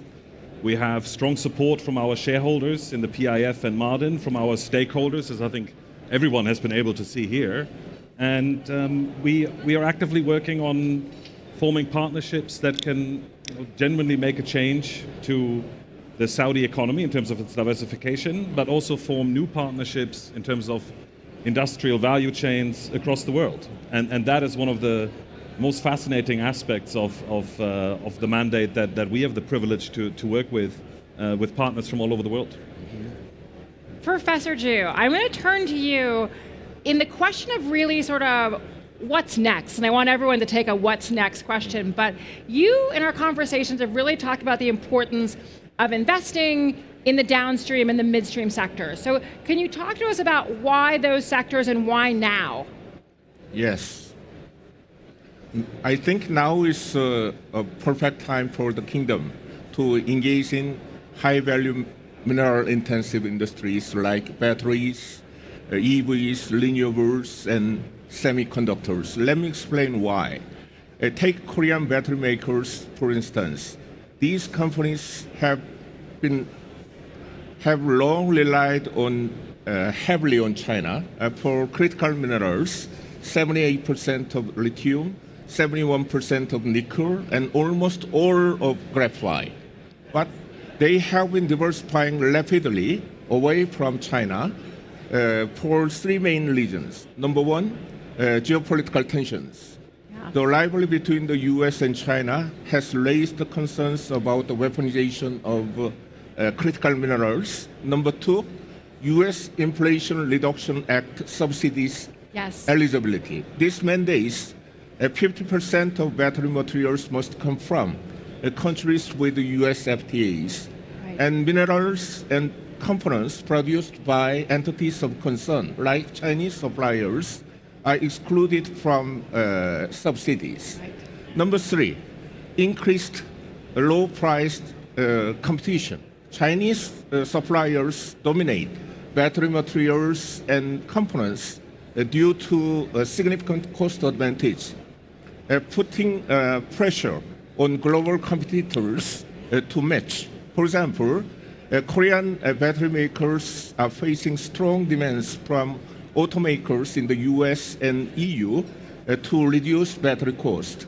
In response, Korean battery makers are investing strategically in mining, processing and refining, and additionally, they are working to build entire supply chains locally from battery materials extraction, processing and refining, and component manufacturing. They are focused on countries with US FTAs, such as Australia, Canada, and Chile, or mineral-rich nations like Indonesia. For example, LG Ensol has invested nickel and lithium mining and extracting mining and processing projects in Australia, Canada, and the Chile. And the POSCO has gone further by acquiring 100% equity in a lithium project in Argentina to produce lithium hydroxide from brine. It has also partnered with Australian companies to process lithium concentrate into lithium hydroxide while investing in graphite and nickel mining and smelting projects in Australia and Indonesia. And the Korean government is also supporting these efforts with low-cost loans and guarantees and tax incentives for collaborative projects with allied countries. However, these efforts are financially straining Korean firms, as evidenced by a sharp drop in operating income due to the downturn in the global EV market and the after effects of past very aggressive facilities expansions in the US and the EU. And this creates urgent need for capital, compounded by the fact that many Korean companies, conglomerates, are restructuring their business portfolios, focusing on emerging technologies like AI and biotech. By the way, these industries, AI and biotech and batteries and the EVs, are not only technology intensive, but also exceptionally capital driven. This creates a very unique opportunity for the kingdom with patient capital and critical minerals. By stepping forward as a strategic partner through entities like Manara or PIF, the kingdom can help Korean firms build resilient ex-China supply chains while gaining valuable expertise about downstream and midstream integration. I think investments could take the form of joint ventures or equity partnerships within the kingdom itself or in the third countries, or direct investment in Korean firms. You know, Korean firms' valuation is very good due to the weaker Korean currency, and there are many Korean battery and battery component makers in dire need of capital. So now is the best time for the kingdom to move up the value chain from EVs, for example, to battery and battery components. Klaus, same question. What is needed to take it to the next level? Well, I mean, I would say first, a lot has been achieved. You're talking about mineral sector. Mineral sector and the broader diversification agenda, but let's start with minerals. Yeah, let's start with the mineral sector. You know, I do remember, you know, when the kingdom, I first looked at the geological survey that was there, I don't know what, 15 years ago, and I couldn't believe what I saw because it was really not really anything. It was old. It was not done in a very consistent way. And when I asked some of my Saudi friends, I said, why everything else here is so thorough? What is going on? And they said, well, Klaus, we found oil and gas, and that gave us the future. So there was no need for looking for anything else. Makes sense. Now that has changed, fortunately. So one of the things is, all of the institutions have been founded with a geological survey, the minerals law, mining law, a lot of the stuff that the industry needs to flourish. Ma'aden has been founded, and it was there before, but Ma'aden has turned from a small gold company into a mining company, a serious mining company, and now growing and growing and growing and having professionalized. So that has all happened. What has to happen still is we still need to get more data.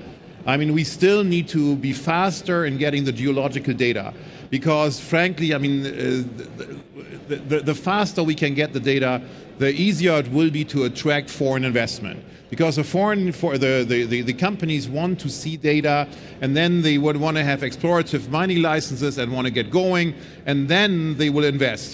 So that's one of the things. So the other thing that also isn't there yet is the whole ecosystem. It's here at the forum, and it's slowly understanding that this is a great market, but it's not yet fully formed.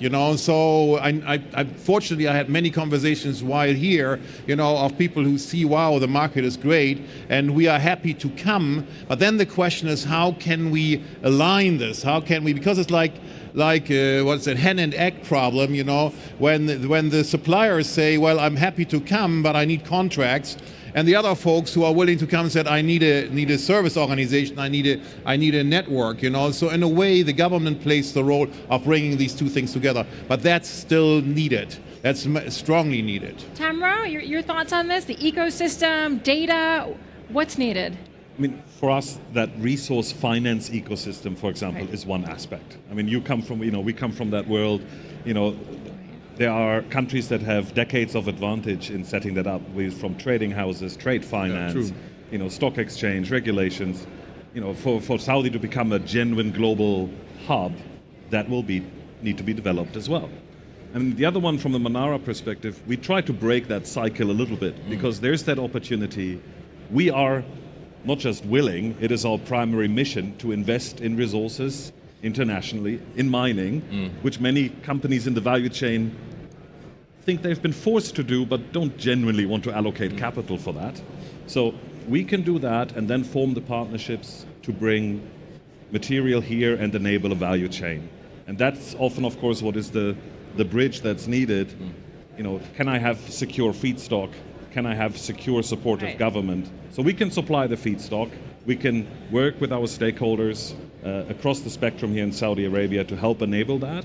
And I think for Manara, that is one of our primary ambitions now, is to move from talking about it to having, the first lithium refinery, the first copper processing facility, the first iron ore pelletizing plant, those kind of facilities in the value chain here, in order to then keep going down the value chain in the future.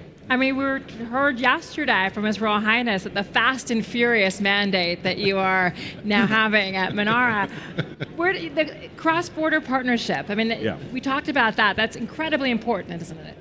It's an ambition, and it does take that type of cooperation across multiple stakeholders. In the end, there are very significant investment decisions that need to be made. Often the projects are complex, the community engagement is complex, stakeholder alignment is complex. So yes, Fast and Furious is maybe should be the new company logo, but it needs to be done in a considered manner to ensure that interests can be aligned for the long term. We want to be partners for decades, like others in the industry have done, and not just for the quick sugar rush. The Future of Minerals Forum is all about partnership, and you have driven partnership when you did the Alcoa and Ma'aden partnership around aluminum. How are you thinking about partnership, and sort of if we're here 5 years from now, what type of partnerships will we be talking about? Well, there's many people who shy away in the West from partnerships because they feel it's getting complicated, I don't have a full say, But I would encourage everybody, partnerships is a great thing, particularly if you want to de-risk. And Khalid Mudaifar, who is now the Vice Minister, was the CEO at Ma'aden when we as Alcoa formed the partnership with them. And by the way, Alcoa took a minority position in it because the kingdom wanted Ma'aden to take a majority position.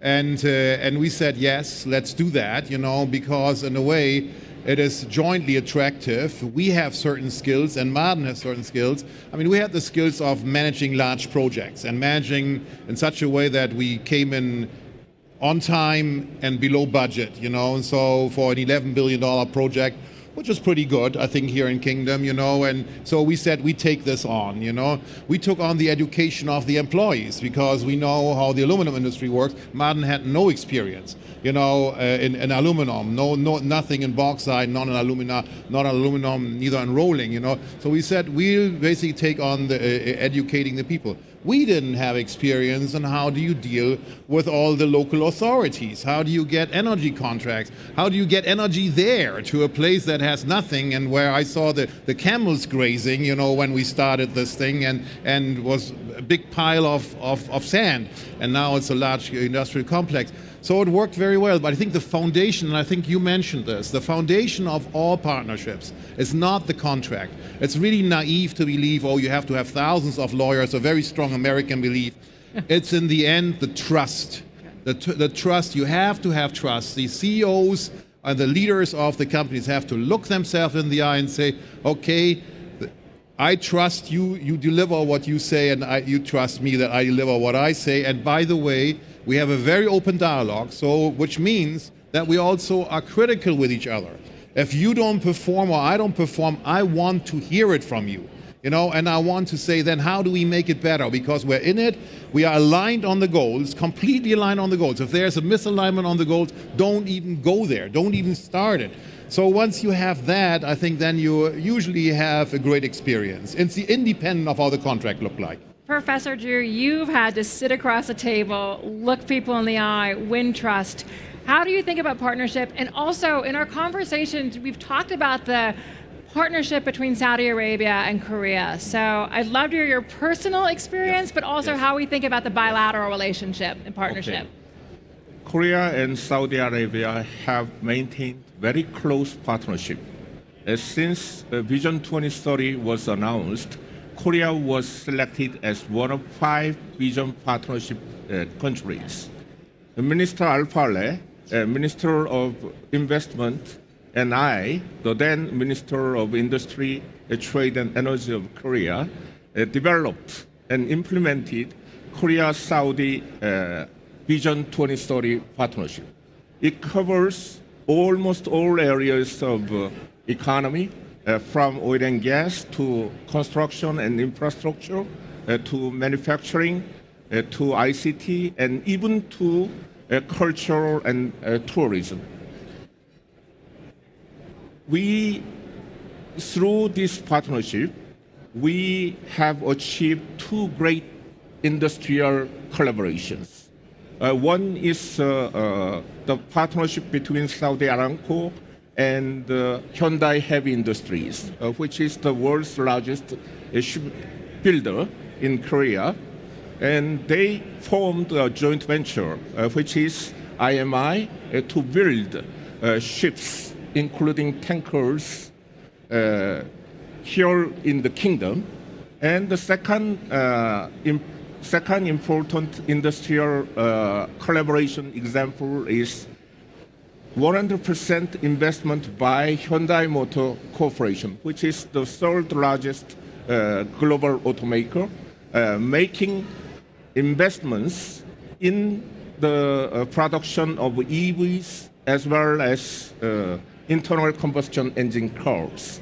Now is the time for us to move up the value chain for these 2 important industrial collaborations. For example, we need to extend our collaboration to batteries and battery components manufacturing, as well as battery materials extraction and processing and refining in partnership with, for example, PIF or Manara. And for shipbuilding, we have to move on the area of ship engines and ship parts and components. Already, there's a collaboration between the Korean firm and the IMI on the ship engines.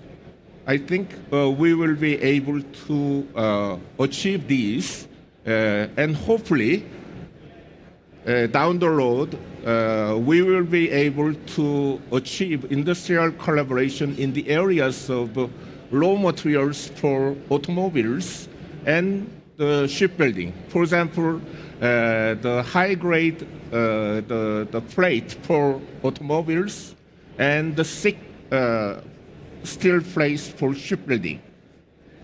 Hopefully, POSCO and Hyundai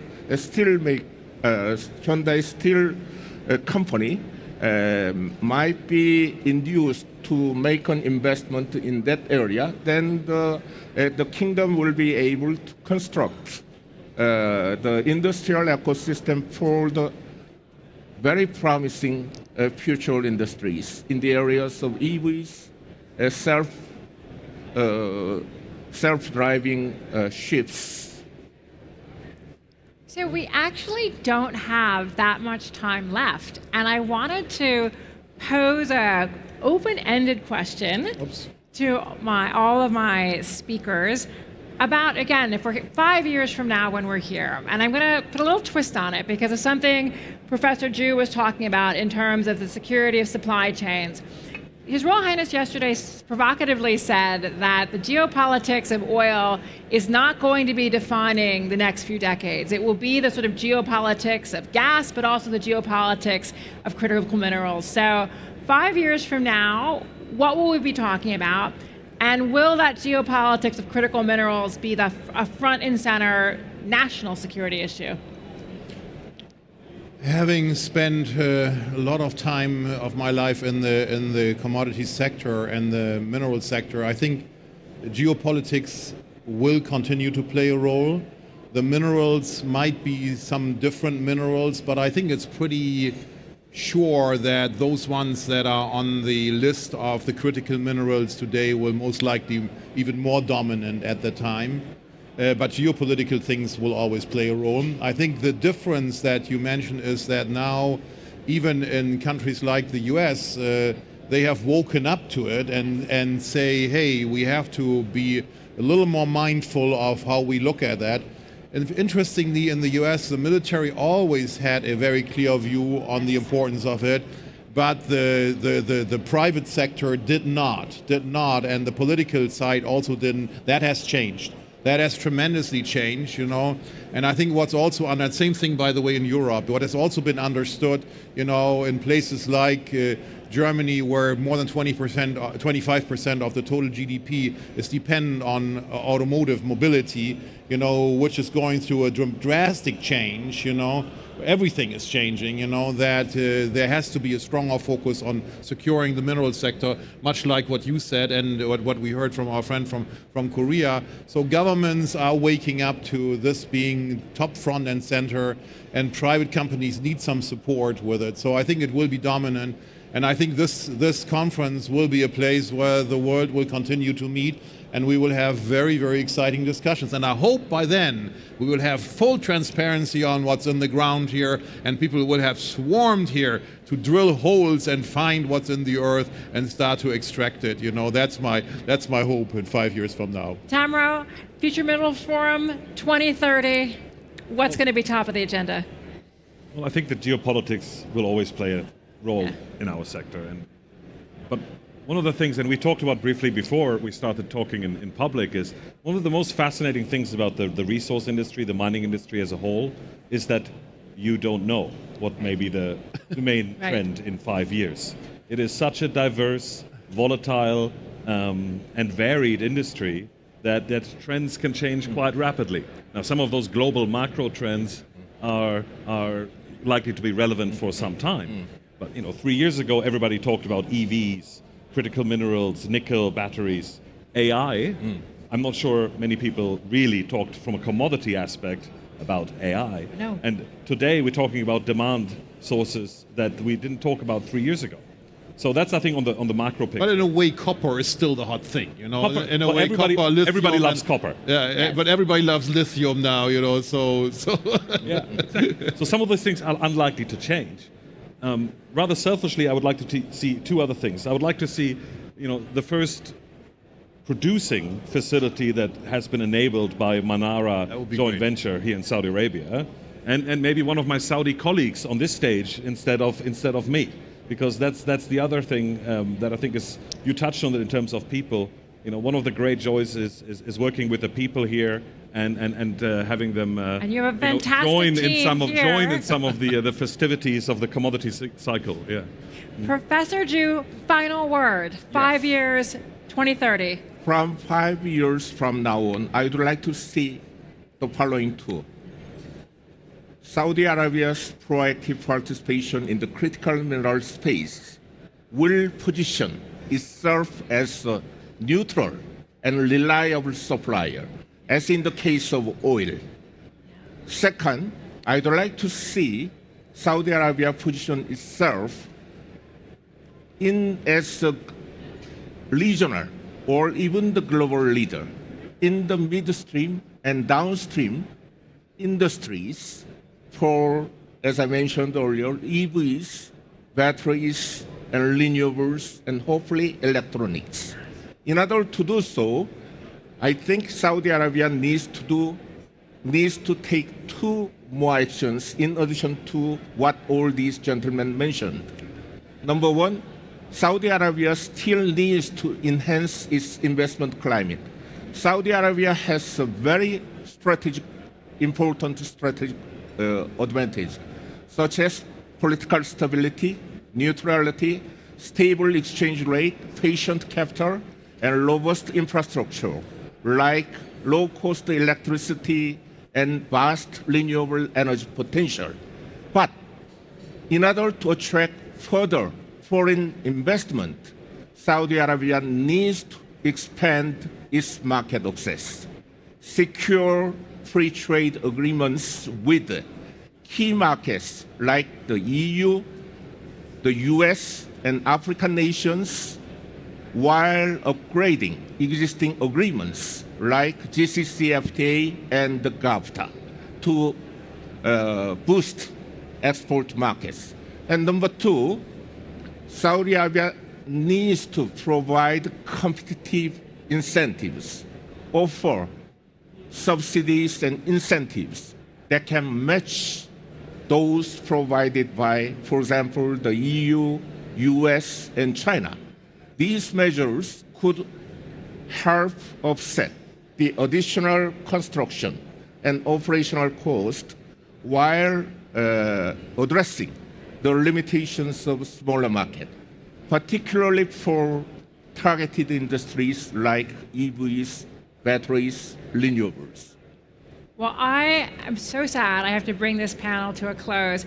I would just like to say, as a moderator, it was such an enormous privilege to moderate this panel. It was one of the easiest panels I've moderated. It was such a fantastic, accessible group of speakers, and so I hope 5 years from now I get to sit on the stage with all three of you again. So thank you so much. I will hand it back to our organizers.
Poor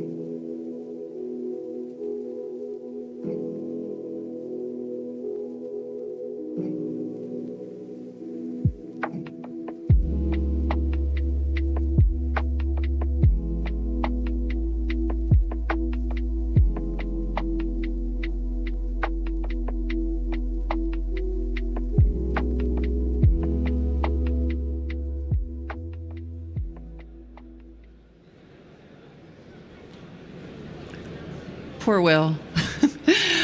Once again, welcome everybody to the Future Minerals Forum Day 2. My name is Hadley Gamble. I am the Chief International Anchor for Al Arabiya and a contributing writer to Semaphore Global. I am very pleased to introduce my guest, Kirill Dmitriev. He's the CEO of the Russia Direct Investment Fund. And the title of this panel is Unlocking Investment Solutions and New Opportunities in the Mineral Industry. Now, Kirill, how do you do that when your country is essentially no longer in contact with the Western world? Well, first of all, Hadley, it's great to be here, and I wanted first to take this opportunity to thank Saudi Arabia, His Majesty the King, Crown Prince, for hosting this brilliant forum, because I think it's really putting together key players in the mineral industry with a focus on the future, with a focus on partnership, with a focus on solutions, and that is the spirit that is very important. And secondly, I think Russia, first of all, continues to supply minerals to the West. So just to put things in perspective, Russia is 13% of all of the mineral supply to the world. So we are a major player. We continue to supply minerals to all of the Western nations, including palladium, copper, aluminium, etc. But of course, there is increased cooperation with what we call Global South, including BRICS nations. So more investment jointly into infrastructure to supply Asia. We, for example, invested in the first railroad bridge between Russia and China, and the traffic on this bridge increased 10 times this year. So there is major supply of minerals, obviously, to China and to other Asian nations. And we are also very focused on the future. And we see tremendous opportunity in Arctic, and Russia will be developing lots of mineral resources in the Arctic region. And we also are big believers in the Northern Sea Route. And Northern Sea Route cuts basically transportation time by 40% between Europe to Asia. So exploration of minerals along the North Sea Route is a huge opportunity. So there is no question that Russia will continue to be a major player in minerals. Russia will continue to focus on partnerships to invest in necessary infrastructure for mineral extraction. You mentioned the Arctic. We've just, in the last few days, heard from U.S. President Donald Trump, who's going to have an inauguration in just a few days from now, saying that Greenland could be an opportunity for the United States. Does that worry you about a potential conflict of interest in the Arctic? Well, I think Arctic is, first of all, huge, and there is opportunity to develop Arctic together. And actually, when we were part of Davos Forum, we spent lots of time thinking about exploration in Arctic together. So I think it has to be done in an environmentally positive way. It has to be done in a partnership way. But definitely Russia will be doing a big part of Arctic exploration. And if other nations continue to invest in infrastructure for Arctic exploration, continue to extract minerals, this is very important for the world. You know, very important not to underestimate increased demand for minerals. Glencore estimates that by 2025 we need to double the supply of copper, and I think quadruple the supply of nickel to be zero neutral for the world. So I think there are common elements between Russia, US, other nations, which is we care about environment, we care about supplying the world in a predictable manner. So definitely exploration of different nations of Arctica is a positive thing. So you're not worried about a Russia or an American invasion of Greenland? Again, I think it's more of a Greenland and Denmark issue to worry about. Talk to me about the prospects for a Donald Trump presidency. Are you optimistic that things will change in the Russia-US relationship? Well, first of all, I think we're big believers the Trump team is a very professional team. It's a team of very highly qualified people who have been very successful before. And I think that's a big differentiator between Trump team and the previous team, because you really have very successful business people, very successful people who have had a significant track record of achievement. So not so much politicians who are basically focused on sort of political things, but people who get things done. So in that regard, I think it's important to remember that in 2020, for example, with support of President Trump, Russia and Saudi Arabia and other nations came together to stabilize oil markets. Oil price was $20 at that time. Basically, it was horrible for all of the countries because investment in oil infrastructure would basically have stopped. So it was President Trump who really played a decisive role at that time, working together with President Putin, working together with King Salman, and the effect of this work was stable supply and demand, and we enjoy, reasonable oil prices that are good for suppliers and buyers right now. So there is no question that Trump administration is much more positive for the world, much more pragmatic. And yes, there are lots of interesting ideas coming out, and we'll see how they play out. But definitely there is an opportunity for better dialogue between Russia and the US.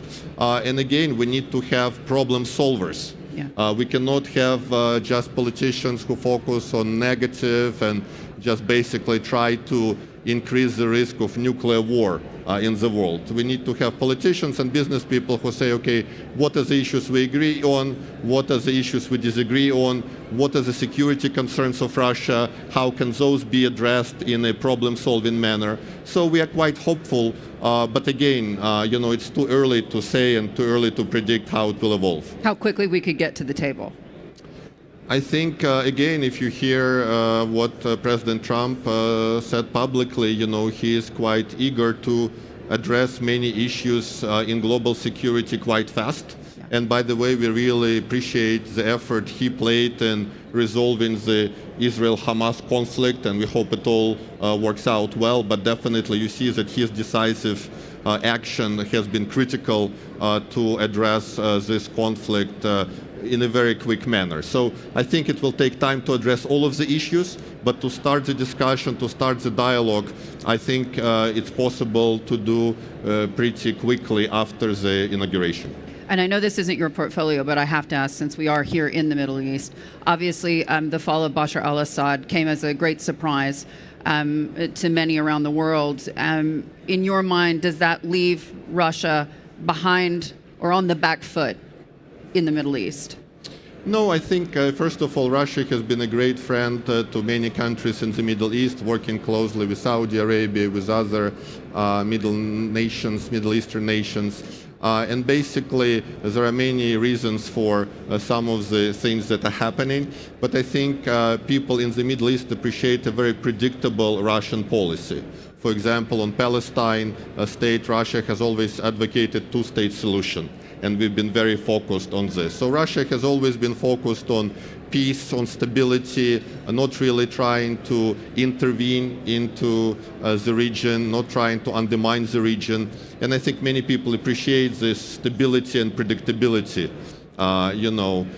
We see that some other countries tend to try to force some decisions, try to force some solutions, but Russia has always been much more of a predictable long-term player set on clear priorities of supporting the region. How worried is Russia about the end of the Chinese commodities supercycle? Because obviously they are a big export market for you. Yeah, well, first of all, China economy still continue to do well. And of course, there will be more pressure from the upcoming US administration, but we see China market as being very resilient, major demand from domestic market.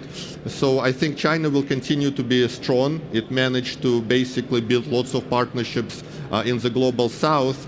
And frankly, while Biden administration really undermined dollar globally by weaponizing dollar, China's much more I would say, long-term positive approach has been appealing to many of the nations of the global south. So China will continue to be a major economy, continue to play a big role. Commodity cycles go up and down, but definitely, trade between Russia and China will continue to increase, and there is major demand from China in the commodity markets. Glencore and others are better in predicting super cycles and commodity cycles. but we still believe China will continue having strong demand for commodities going forward. What about the possibility of a trade war between China and the United States? Is that something that you are including in your future planning? Well, first of all, if you listen to discussions on tariffs, I think it's very interesting what will happen on tariffs, because I think we could find out as soon as next week if major increase in tariffs will happen. I think that will increase to mineral production in the US. That will obviously cause some ripple effects in the mineral industry in some other nations. So I think we'll see how it all plays out. I think, once again, tariffs could be the most disruptive force to the mineral industry this year. Yeah. So everybody talks about green transition, everybody talks about financing, other challenges, but we believe that tariffs and tariff policy could be a big disruptor for the industry this year coming from the US. We often talk about how energy markets bind the world together. The same can be said for other minerals as well. Of course, critical minerals, something we're talking about. Are you worried that we're going to see a critical mineral crunch? Well, actually, critical mineral crunch is not so bad for Russia, because Russia controls a big part of rare metals and rare earth elements that are important. So basically, I would not call it a crunch. I would call it a call for nations to work together on rare minerals to really build infrastructure and extract them in a joint manner.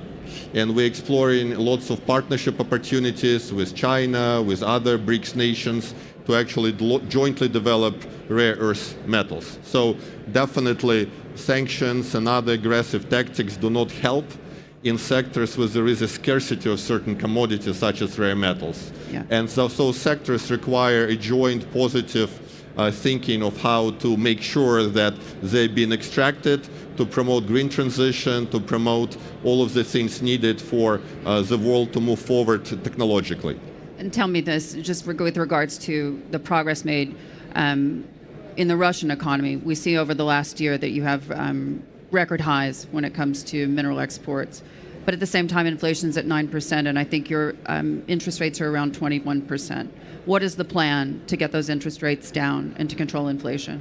Well, first of all, Russia's economy has done very well. So if you look in the perspective, this year Russia had the GDP growth of 4%. And if you look in Europe, the growth was 1% or less. And frankly, Europe is really suffering from not receiving Russian gas. We estimate that the losses of Europe from not receiving Russian gas is more than €1 trillion in total. And that will have huge effect on Europe resiliency and industry going forward. Our central bank keeps rates quite high to basically control inflation, which is at 8-9%. We have publicly said that we believe the rates are too high and they should be really brought down. So we hope that in this year central bank will be less restrictive in its policy. But I think, if you think about all of the attempts to really destroy and undermine Russian economy, 4% growth doesn't look so bad.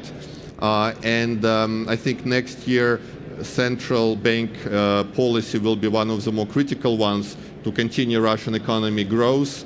Maybe growth will slow down to 2% or so, but you're right that central bank rate is one of the key drivers going forward. Also, many people don't really know in the West and the global South that Russia has really record employment figures. Our unemployment is basically less than 2% right now. So a big challenge to the Russian economy is actually having sufficient labor for its labor market. So that is another restriction for the economy.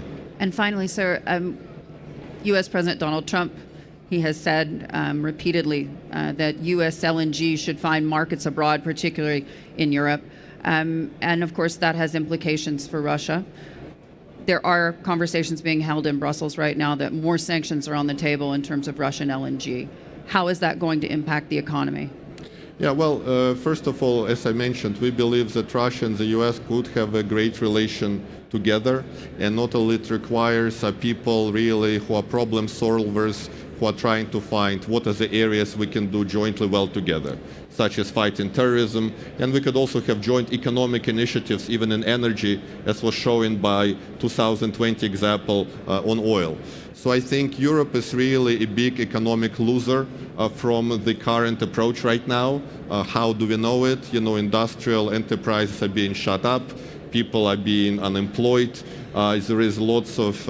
Most Europeans would say that's Russia's fault. Yeah, well, I mean, that's the fault of Europeans for not receiving cheap Russian energy supplies. But regardless, I think there is a problem solving around if you want Europe to go forward as an industrial nation. Of course, it needs access to cheap energy.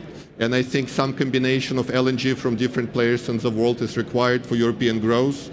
I think Europe will be changing this year, as it has less pressure from the US to do economically unreasonable things for Europe. And I think Europe will become more of a focused on economy of Europe, on European jobs, European people. We see the strengths of many parties in Europe who are really pro-employment, who are really pro-Europe economy. So I think Europe will be changing this year, and my prediction is that it will be much more focused on growth, on economy, on ensuring stable gas supplies from all over the world, than on really being pushed into economical and justifiable decisions. Carol, it's always great to speak to you. Thank you so much for joining us here at the Future Hadley. Minerals Forum. Thank you. Thank you, Hadley. Thank you very much.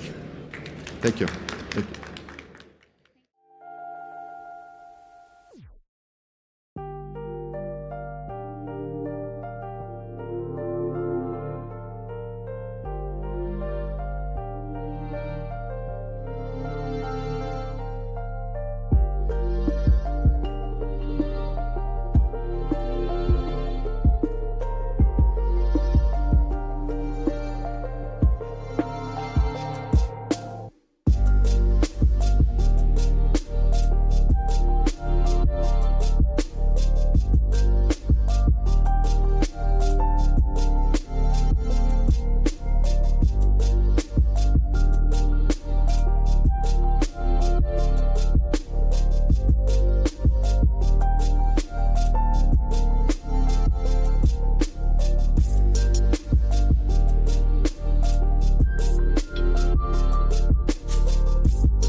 Let's not do Gordon Brown. Oh, now I'm on.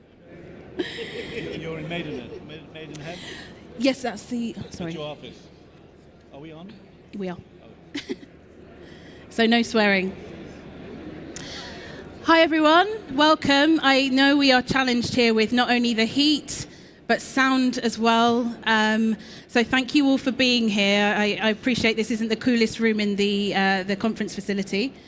My name is Veronica Bolton-Smith. I'm the CEO of the Critical Minerals Africa Group. I've spent 20 years focusing on trade and investment opportunities on the continent of Africa and have worked with around 32 nations out of the 54 on the continent, helping them with things like foreign direct investment and so on. I'm delighted to be with you here today as the moderator for this fantastic panel. The panel session is entitled Making High-Risk Minerals Jurisdictions Investable by Growing Supply Chain Transparency and Certification.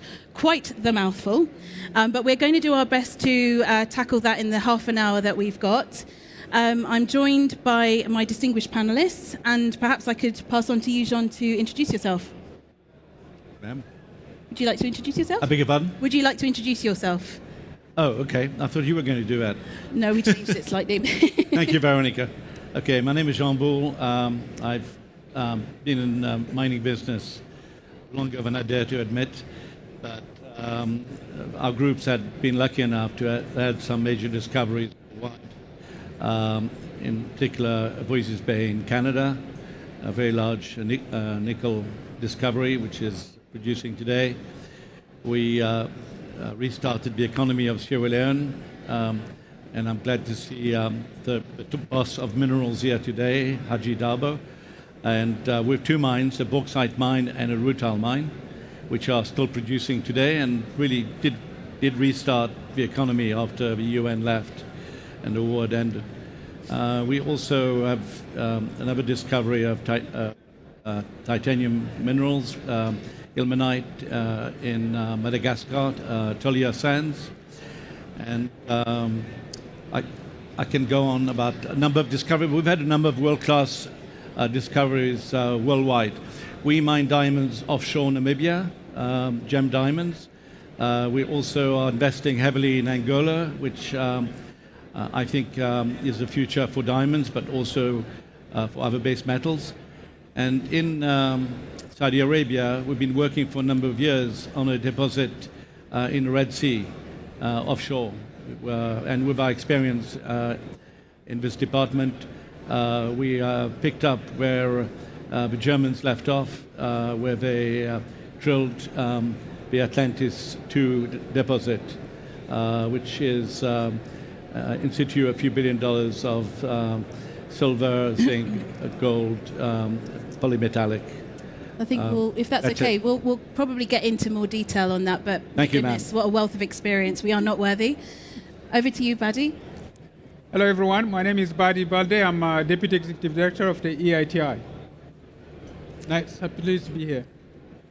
Good afternoon. My name is Emily Iona Stewart. I am the Head of Policy for the Transition Minerals Campaign for Global Witness. Global Witness is an NGO which works at the intersection of human rights and climate change. And we've become particularly interested in the question of minerals in recent years because, of course, that is a question that's at the nexus of human rights and climate change. All right, I take over. My name is Tore Lapp. I'm the Executive Vice President of TÜV Süd Holding, and TÜV Süd is a testing, inspection and certification company. And here I'm responsible for the global operations for green energy and sustainability. And that brings me here to talk on a responsible supply chain for the future mining sector. Thank you. Thank you. Hi, I took the liberty of taking off the jacket. I hope colleagues will understand that. My name is Silvio Dolinsky. I'm the Deputy Secretary General of the International Organization for Standardization, ISO, that I assume many of you are familiar. You might love or hate our many standards that underpin your operations. Thank you. Thank you so much. So as you can see, a wealth of experience here, and we're going to really get into it over the course of the next half an hour. So let's unpack the lengthy title for a second, which is Making High-Risk Minerals Jurisdictions Investable by Growing Supply Chain Transparency and Certification. I think this is both timely and critical. You probably will have seen in the press that the government of DRC is taking Apple to court over alleged blood minerals. And so for this reason, it's fantastic that we're kind of looking deeper into traceability on this panel. Mineral extraction is essential for the global economy, as we all know, powering industries from electronics to renewable energy. However, high-risk jurisdictions where political instability, human rights violations or environmental damage may be prevalent often present challenges for investors and companies seeking to ensure responsible sourcing and sustainability. So during this discussion, we'll explore how governments, businesses and consumers can help improve the traceability in our global supply chains, as well as sharing insights on what has worked well, what hasn't worked well, and how we can collectively strengthen greater transparency. So my first question is to you, Silvio. I'd love to know what the key challenges and opportunities are in establishing control in transparency systems within mineral supply chains. And also, I'd love to hear from you about how effective industry-driven and global transparency programs in supporting these efforts, and how do you think they could be improved? Okay. Thank you, Veronica, for the question. Look, yesterday I had the privilege of being on a leadership roundtable with a minister. The answer should be international standards, ISO standards. Well, that standards have a role to play, but actually we need to go first to the basics. Actually, if you want to have solid, robust control of responsible mining, the value chains, and transparency and the traceability, everything that is needed there, and the proof of provenance, everything that is needed. The basic is that we need to go to the rule of law. It's like we need to ensure that we have proper and enforced regulations and with applied in a consistent way over time to provide investors and the companies the safe and stable regulatory framework to make those investments. But what's very important is that actually both on the private sector, on the government and civil society, to work on a pre-competitive, collaborative way to overcome the short-termism and to try to really avoid being driven by perverse short-term incentives. And some of the ministers yesterday, they were saying, why are we providing licenses to these companies that we know that will not operate in a responsible way in our countries? So actually, everyone knows the answer why those companies are getting those licenses, right? Actually, so we can talk a lot about, oh, let's do standards, let's do certification, let's do many things that they are needed. But without first a pre-competitive collaboration between industry, government, and civil society, the communities, to enforce rule of law, to operate with a long-term perspective in the industry along the value chain, the standard certification and everything, it's only music, actually. We really need to go back to the basics. I think that's very important. Now, once we have that, I think we also need the concrete, practical tools to provide those concrete, practical tools for the ones who want to operate within the frameworks of the rule of law. And then comes the international best practice. Everyone's familiar with ESGs, with everything that is needed there, those frameworks that are very important. But those international standards also need to acknowledge the realities of the countries, of the field. It's not the same to operate in mining operations in the Nordic countries than in other parts of the world. I think that adaptability of these standards about those practices is also very important. And the certification that my colleagues here will talk about, it's crucial. The whole ecosystem of the countries, of the national quality infrastructure. That is very important because countries can't be inserted in the global value chains if they cannot ensure the quality, the grades, the amounts that someone is buying from you, right? It's like actually to provide that level of a structured quality assurance along the value chains is fundamental there. Now, in terms of the opportunities that I mentioned, and there I will conclude, it's really about we will develop trust through that. And with trust, I think we are all adults here in the room, right? It's like you know what trust you bring for your companies, for either an investor or an operator. It will open new markets. It will open new frontiers for the mining companies. It will shorten the license periods for your companies, for the investors, give certainty for the long-term investments. It will reduce bureaucracy and red tape. I think there are multitude of opportunities and benefits that everyone operating in this industry will profit from if we are able to build the trust, going back to the basics, ensuring that we'll have rule of law and we'll have collaborative, pre-competitive efforts to have a much more stable environment to operate. Thank you. Thank you. I'll just add to what you said there about the discussion yesterday on the African Leadership Roundtable. I think one of the things we're trying to do with Critical Minerals Africa Group is have consultations with governments around the fact that KPIs tend to be linked for ministries and ministers for the ministries when it comes to giving out exploration licenses. So debunking that might actually help alleviate some of the challenges that we're seeing further down the line. Thank you very much. And I just wondered if you wanted to cite any examples of how standards can support the efforts of companies into making to ensuring greater transparency. Look, I think they benefit in two ways. One way is that when the companies get engaged with the process of developing standards, companies and governments, but here I think mainly on the side of companies, actually you stop being only a taker of the regulation of the standards, right? You start influencing the discussion because companies tend to complain a lot, oh, this standard is that. So then participate in the discussion. Don't complain that a standard comes up to you, that you have to simply abide to it if you're not participating in the discussion and involved in it. And the global ecosystem of standard making, it's open. It's for free. There are national standards bodies in every country that you operate where you can engage, participate, and nominate some of your engineers, some of your geologists to participate in development of these standards.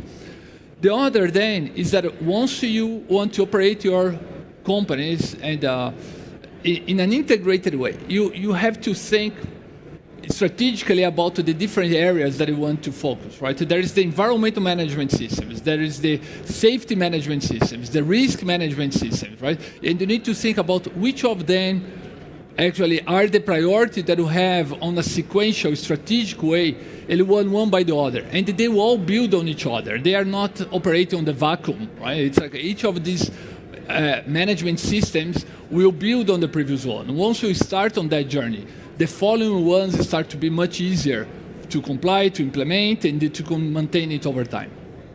Thanks a lot. Thank you, Silvio. I'll move on to Jean now for the next question.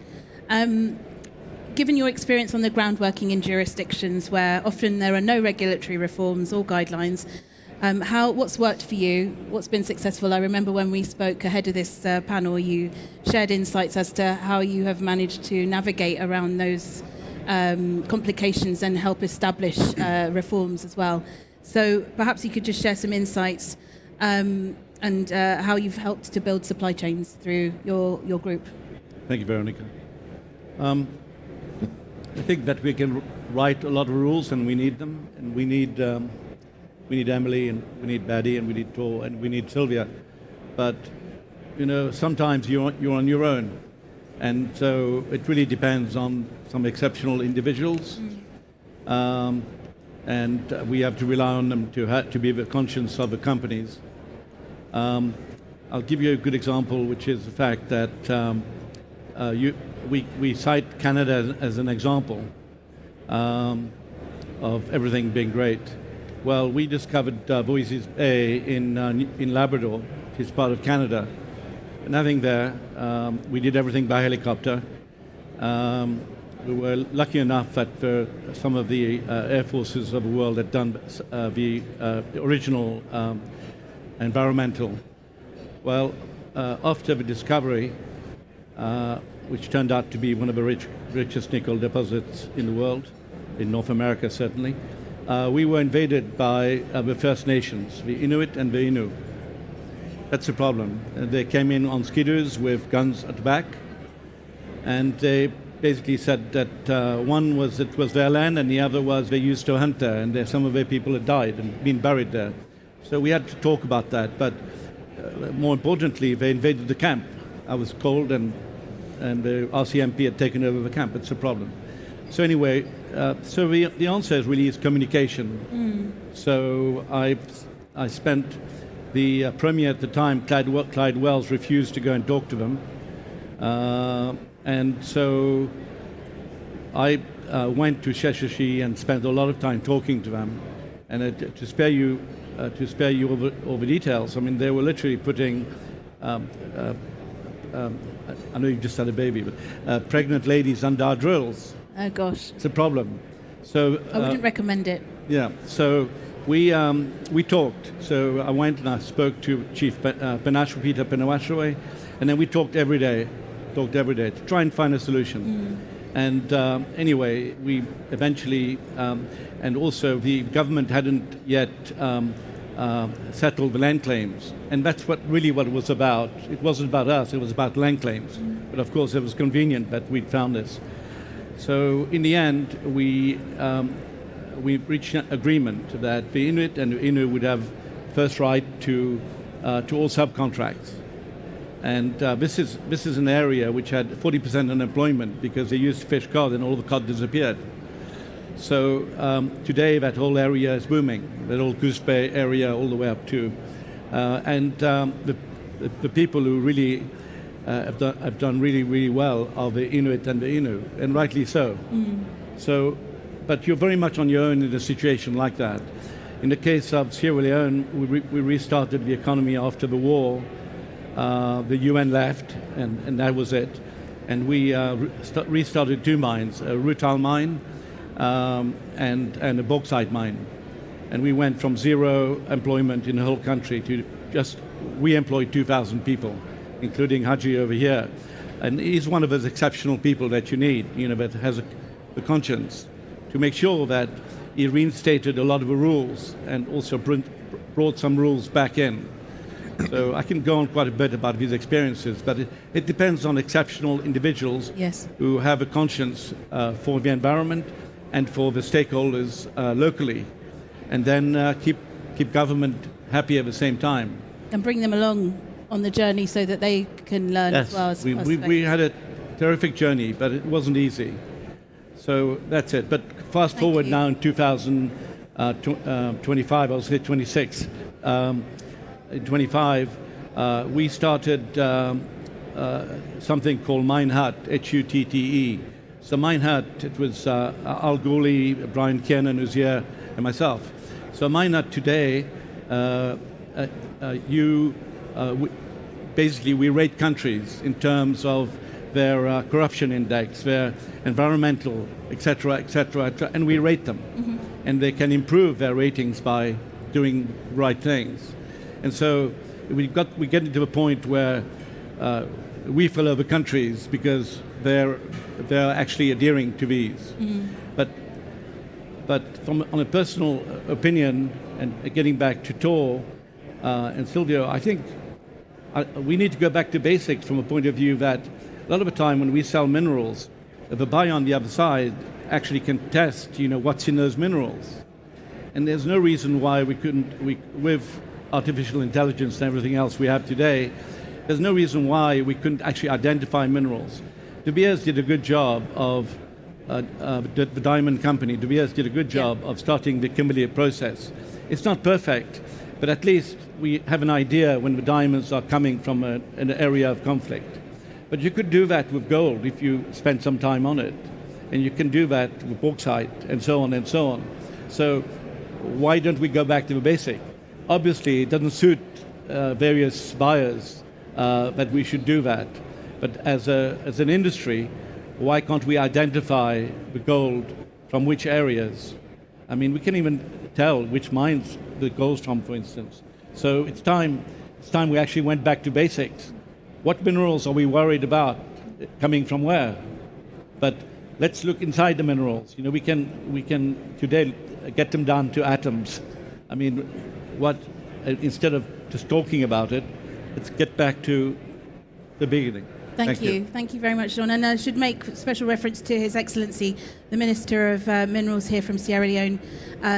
Welcome. Thank you for joining us. Thank you very much, John. So my next question is now for you, Buddy.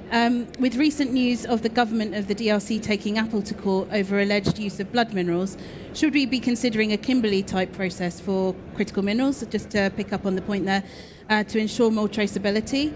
And what is the feasibility of such a process? Perhaps you could share with us some examples of what's worked well in terms of initiatives that you have implemented with companies. Thank you for the question. I will take care not to comment on the lawsuit part. It's DRC is a sovereign state suing a company. I'm not from the DRC. I'm not party to the lawsuit, and I should not engage in that. But it's an excellent question because it provides a context and to the urgency of the matter we have here. The good news is that we think we have it. We hear all week here about traceability and transparency in supply chain. And I'm here to tell you, at the EITI, we think we have at least 80% of the data you are looking for. But perhaps by a show of hand here, how many people have heard about the EITI before?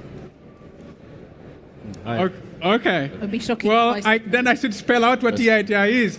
It's the Extractive Industry Transparency Initiative. We are a global standard that's been founded 20 years ago. It is implemented by 55 member countries around the world. Now, why am I saying that we think we have the data is that the standard was designed to help inform citizens about how resources are managed on their behalf and how companies and government contract together and the entire process in how these minerals are developed. Now, what we found out is after you disclose a lot of that data, consumers are actually interested in a similar type of data. If you want to have a robust supply chain, essentially what you are looking after is to link together a responsible sourcing and responsible mining. So we have provided a framework for disclosures for responsible mining at the source. Who is producing? Who has the license? Who is producing? How much are they producing? What's the contract? How long is it for? How much payment are they making to the government? And what are the social obligations, be that voluntary or mandatory ones? What are the environmental safeguards? Are they in violations of them or not? We have all that is published on an annual basis. And we verify this. We have a validation mechanism for it. But all of it was directed to citizens. Now we can repackage that information to help inform others who are interested in sourcing minerals in those jurisdictions. So we are working with organizations like the OECD and the London Metal Exchange to develop some kind of chain of custody to use that type of data. In fact, we just launched a study to help lay out that data for that information. Now I need to qualify my statement. I think we have it, part of it, maybe 80%, because there is 20% that is not accessible, and that has to do with artisanally mined the product or products that are mined in regions that are outside of the control of normal government jurisdictions or jurisdictions that are in dispute. So for those type of mines, we do need to come up with new systems, and we do need to draw inspiration from the Kimberley process for that, but we believe this is feasible. But perhaps one last message I can share here is, it's very much agree in the first speaker, is we do need to go back to the first principle. Why are we doing the traceability in the first place? Because we need to take care not to exclude jurisdictions. If we just implement a blind mechanism or technology-based or whatever for traceability, we risk excluding jurisdiction not only by the name of the country, not without any supporting fact about how minerals are produced there and the degree of responsibility that companies operating in that jurisdictions are adhering to. So I would encourage a little bit of caution, more, and also to think about responsible mining not as a binary issue, but more as a gradation.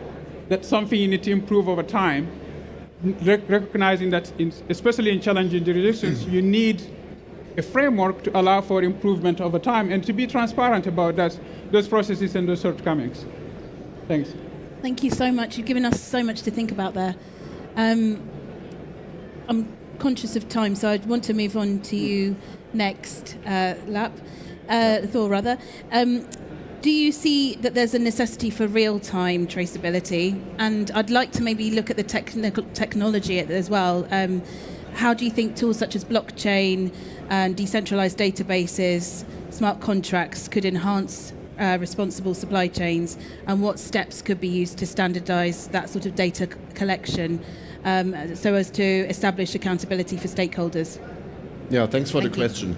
I think we are all on the same page that the way from mine to market needs to change in many locations, if not in all locations. So far, it's more or less a linear business model which we need to change into our ecosystem, backed up by international standards, backed up by local standard, backed up by any kinds of regulation needed. But how can we do this? How can we trace this? I'm convinced that it will not work the conventional way how we have been doing it in the last 40, 50 years. So the root or the backbone of a responsible supply chain is definitely the approach via IoT, decentralized databases, in order to create accountability, in order to really create accountability along the supply chain. So the answer is definitely yes. We are, I think, in the deep need of this technology in order to have really a clear accountability, a clear transparency along the whole supply chain. As we discussed earlier, and I'm sorry that I'm first now, because we had the same discussion before, that it's really needed to have this implementation happening now. Demand is growing on a global basis. Investments are definitely available, the market is there, but the missing link is really to go towards a responsible supply chain, and that only works by the involvement of IoT, blockchain technology. Smart contracts is also an important thing, to have like an automated compliance in place. Which I think is essential, as well as essential as have non-governmental organizations, for example, third-party organizations on the ground, 24/7, not just coming in for an audit, checking the checklist and then going back, because that's not going to change anything. So what needs to happen is having NGOs on the ground, having this traceability system via IoT in place. So the answer is definitely yes. And I'm not, hopefully didn't take anything away, but it's so essential, this topic, because if we wait until the demand and the production and the delivery of critical minerals has started, then it's going to be a mess to implement the blockchain technology if we don't do it now. Thank you very much for sharing that. And yeah, I quite agree. I think IoT is going to be a game changer for this whole space. For sure. Moving on to you, Emily, last but not by no means least, could you share with us what risk mitigation measures should be considered by mining and value chain companies to minimize abusive and exploitative practices, money laundering, disclosure of payments to governments and subnational entities, etc. In many cases, companies that manufacture these clean energy technologies purchase and blend the materials they need through several intermediaries, as some of you all know, tier 1 to tier 3 firms, who may not all be conforming to the same traceability standards. So what have you seen in your time in Global Witness, and what's your thoughts? What are your thoughts on that? Well, it's always difficult to be the last one to speak, because I agree with a lot of what's been said on this panel. So just to spice things up a bit, I think I'll start by disagreeing with a few things as well, but also framing this discussion as a bit of a chicken and an egg problem. And hopefully by the end of me speaking, we'll have identified our chicken and our egg. First of all, I agree with what Sylvia was saying about national rule of law. That is our first stopgap. Most countries do have regulations in place against things like corruption, and so it is about enforcement. You also mentioned international law, and this is, I think, a very interesting and rapidly expanding area. We're looking at things like the EU, which is the area that I know best, where we have the CSDDD regulation, which is going to change how things are placed onto the European markets and will necessitate a certain amount of that traceability being done. And I have to say, as a small NGO, we've been able to demonstrate time and time again that this traceability absolutely is possible. We've been able to take data from small supply chains from one country, have one person on it, and it is absolutely possible to trace things from mine to product. And so let's make that our kind of starting point, that this is a possible thing to do, which should give us all hope. We also mentioned a little bit about international norms as well, and I really want to name check here a couple of things such as the UN's Business and Human Rights guidelines, the OECD guidelines, but I don't think anybody's mentioned IRMA yet either, and there's been a bit of discussion about how this needs to be a multi-stakeholder effort, and in terms of standards, IRMA is an absolutely brilliant place to start because those standards and all of the guidelines that are put in place in collaboration with both businesses, communities, stakeholders, so that when those standards are developed, and indeed some of those standards are around supply chain traceability, they're done so in a collaborative way which everybody agrees can and will work. There's been quite a bit of discussion about blockchain, and I thought we would get onto this as the sort of the next big hope. It is definitely a very exciting technology, and maybe this is the bit where I'm going to throw in some disagreement. Which is it is only as good as the data that is put into it, and so we need to be very clear about where that data is coming from. And so far, some of the industry schemes which are in place, some which were name-checked here, like the Kimberley process, but I'm thinking of the KAICC scheme, have shown the flaws in industry-led schemes. So KAICC, for those of you who don't know, is a certification process for conflict minerals in certain regions. And again, our research has shown that quite often what's happening with KAICC is it's being used at the very first stage to wash those minerals before they go further up the supply chain, which is clearly a problem for those downstream users. And also similarly, the Kimberley process was fantastic when it started out, but most stakeholders who were involved in it have now pulled out because it has got some inherent flaws. And I think what that tells us is that the multi-stakeholder approach is the way to go. And I agree with Thor on this one, is that it's an ecosystem, not a process, and it involves a number of different actors to really get this thing right. I said I would identify a chicken, and I'm going to, and I think that it's good that we're on this stage about investment, because I think our chicken is finance, and the egg that it can lay is responsible finance. Again, it's not a linear thing, but finance too often is waiting for the circumstances to become better before they invest. Finance can create those circumstances, and it's incumbent on them to do so with contracts. There's a number of different ways that they could be contracting to make sure that the rule of law is adhered to. And so my message to those of you here who might be thinking about funding projects in the future, and our hosts, potentially the Saudis as well, is don't wait for things to improve. Be the source that improves it. And be part of this story on traceability, because only then will we be able to improve all of the issues in an ecosystem type way. Thank you so much, Emily. And what a note to end on. To say, it's incumbent on us for those of us who are in these projects not to wait, get involved, help shape the change. So I'm really sorry. I know we've come to the end of this panel. I would have loved to have continued because there's so much more to unpack. But I just want to thank all of my panelists and also just do a really quick rundown summary of some of the great points that you all made. There's a need to go back to basics. We've talked about that quite significantly today. Enforcement is critical to making sure that we can strengthen these supply chains and international law and policies that you mentioned there, Emily. You mentioned IRMA, a platform, so if nobody's looked at it yet, is it something that we can click and look at on the internet? Absolutely, they have a very accessible webpage with all of their standards online and details on how you can join. Well, there you go. I've just plugged them without even realising. Where are they? I want my commission. So, yes, of course, they're working on standards being put in place for governments.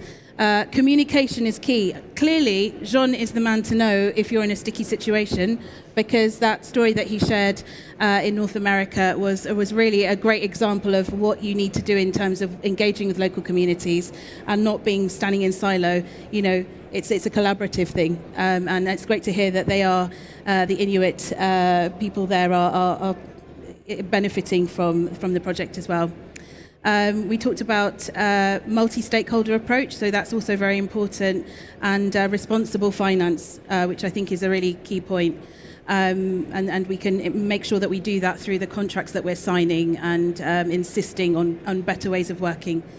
And just to end on that point that Emily shared, which is don't wait for things to improve, get involved.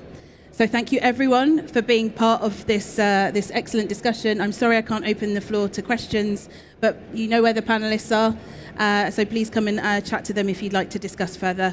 It's been a pleasure moderating this panel. Thank you everyone, and look forward to seeing you around the conference hall. Thank you. Thank you very much. Thank you so much.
Ready? Thank you. Good afternoon, everyone, and welcome to Session 6, Chartering the Future of Exploration, a Saudi Arabia-led vision to attract and empower junior explorers. My name is Bernadette Suka, founder of St. Gabriel, a corporate finance firm, and it's my pleasure to be your moderator for this session. The session will consist of 2 parts, 2 panels, and should time permit, some Q&A session.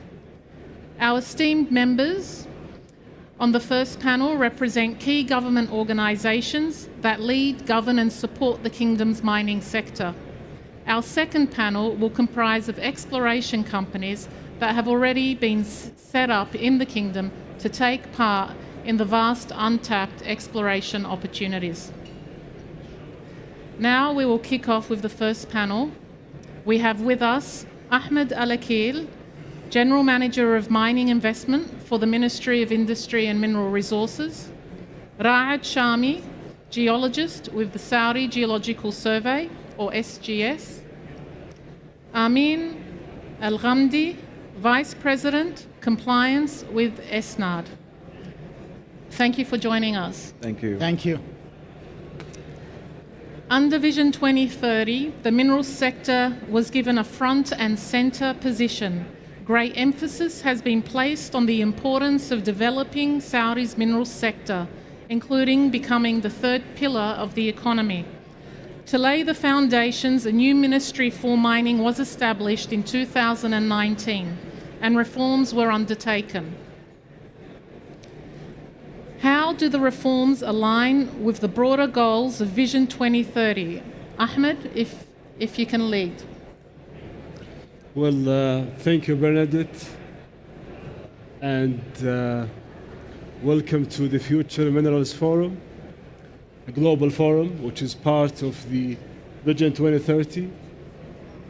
And if I can start from the history, back in 1931, when King Abdulaziz, the founder of the Kingdom of Saudi Arabia, was looking to establish the mining sector in the kingdom, he brought 2 geologists.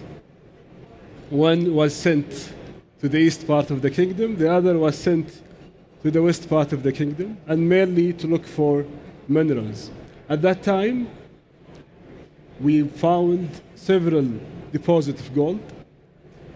After that, we started to cooperate and partnership with our friends in United States, French, as well as in UK, to find the right way to exploit the minerals. Right after that, we kept the mining for the future generations. And we looked for continuing strength our economy in the oil and gas. However, today, Saudi Arabia is no longer an oil land. It's also a land full of potential of minerals. Back in 2017, we started our strategy, and the strategy was built to support the mining sector to be the third pillar of the national industries of the kingdom, which is a backbone part of Vision 2030 to diversify the economy and also to support the non-oil revenue to the kingdom. There was lots of challenges during building the strategy. Exploration was the main challenge, and also having the right skill force to kick off the exploration and start exploiting the mineral resources. The mining strategy was the first strategy, national strategy, to be approved by the center of government. We understand that mining will support the industrialization of the kingdom and also to find another source of revenue right after oil and gas and petrochemicals. At that time, the kingdom mineral resources was around $1.3 trillion worth of resources. Majority was phosphate and gold. We started the strategy aiming to increase the mineral wealth of the kingdom, increase the exploration spending, finding the right partner and right brains to reach out to the entire value chain of the minerals supporting downstreaming. Today, after lots of initiatives, infrastructure is one of the main initiatives that the kingdom started, especially in the north border of the kingdom. Phosphate is now around 75% of our resources. Then we also started increasing the exploration through the Saudi Geological Survey, and I'm sure Rad will talk more about it, but we spent around 2 billion Saudi riyal in SGS initiatives to support the data acquisition and make those data digital, available for investors. And then we looked at the regulation. We've came up with the mining code, which we believe is one of the competitive mining codes globally. We've been all over the world looking for best practices, lesson learned from everywhere. And today the mining code, as was announced by the Mining Journal, World Risk Report, the Saudi Mining Code is one of the most competitive and lower risk of investors. So today we have $2.5 trillion of minerals, and also the exploration spending in the kingdom has been increased treble from 80 Saudi riyal in 2018 all the way to around 230 Saudi riyal per square kilometers. And that's only the beginning. Now we're working on how to increase also the resources and finding the right partners to go all the way to the final product supporting the industrialization of the kingdom. Thank you for a great background and explanation there, Ahmed. Gentlemen, did you have anything further to add? If I may, and thank you, Ahmed, and thank you for the hosting us, and thank you for the people actually attending today.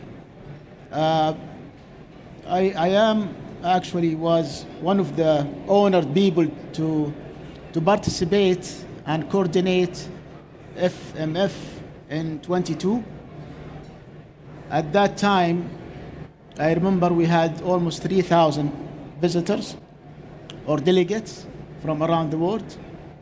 In the same time, it was merely 30 countries and maybe 15 or 16 officials through their governments around the world. Today we are talking about 7x this time. 7x the numbers at 22. And it's only talking 3 years time. This is exactly a very proof or a good evidence that Saudi is going toward the mining industry at a rapid way. The good news that was actually stated or shared by our minister yesterday, that we are building or starting mine lab studios for innovation. And this will help us becoming the Silicon standard of the mining innovations. So that's a great evidence that we are moving toward a mining country rather than oil and gas country as stated by Ahmed. That's more to add. Thank you. Thank you, Amin. I think we'll move on now to our next questions. I'm going to ask each one of you 2 questions. Just being mindful of time, if you can keep them brief and to the point. So Ahmed, there is great emphasis on attracting foreign investment and expertise to support the growth of the Kingdom's minerals sector. What are the key changes introduced by the Ministry in terms of policy and regulations to attract foreign investment? Well, that's a very important question. And before I mention the answer, would like to give some numbers. In 2017, there was only 30 exploration companies operating in Saudi. Today, there are around 133 exploration companies operating in Saudi with an increase of around 75%. That increase, it was because of trust of the ecosystem of Saudi and also trust of the resources and the potential of the Arabian Shield. It also reflects on the spending. So the government spending on exploration, it's only 25% of the total exploration spending in Saudi. We've spent around 500 million SAR, which is $500 million SAR last year, around 70% of that from private sector, which shows case that the foreign and FDI investment within the exploration is increasing rapidly because of the policy changing, taxation regime, fiscal regime, and licensing regime as well. The main changes was introducing the mining code with the 3 main pillars: incentives, and also attraction of foreign investment by allowing them 100% foreign ownership of license, and also sustainability, which is a very important factor of the kingdom. We were working with our partners globally, like World Bank, KAICC, and our local friends like Ministry of Finance, Ministry of Investment, to come up with the mining code to support the foreign investment and also to support sustainability of exploration and mining sector in Saudi. Thank you, Ahmed. No doubt a great deal of funding is required for exploration, development and mining. What incentives have been brought to stakeholders in order to accelerate, to investors in order to accelerate their entry into the kingdom?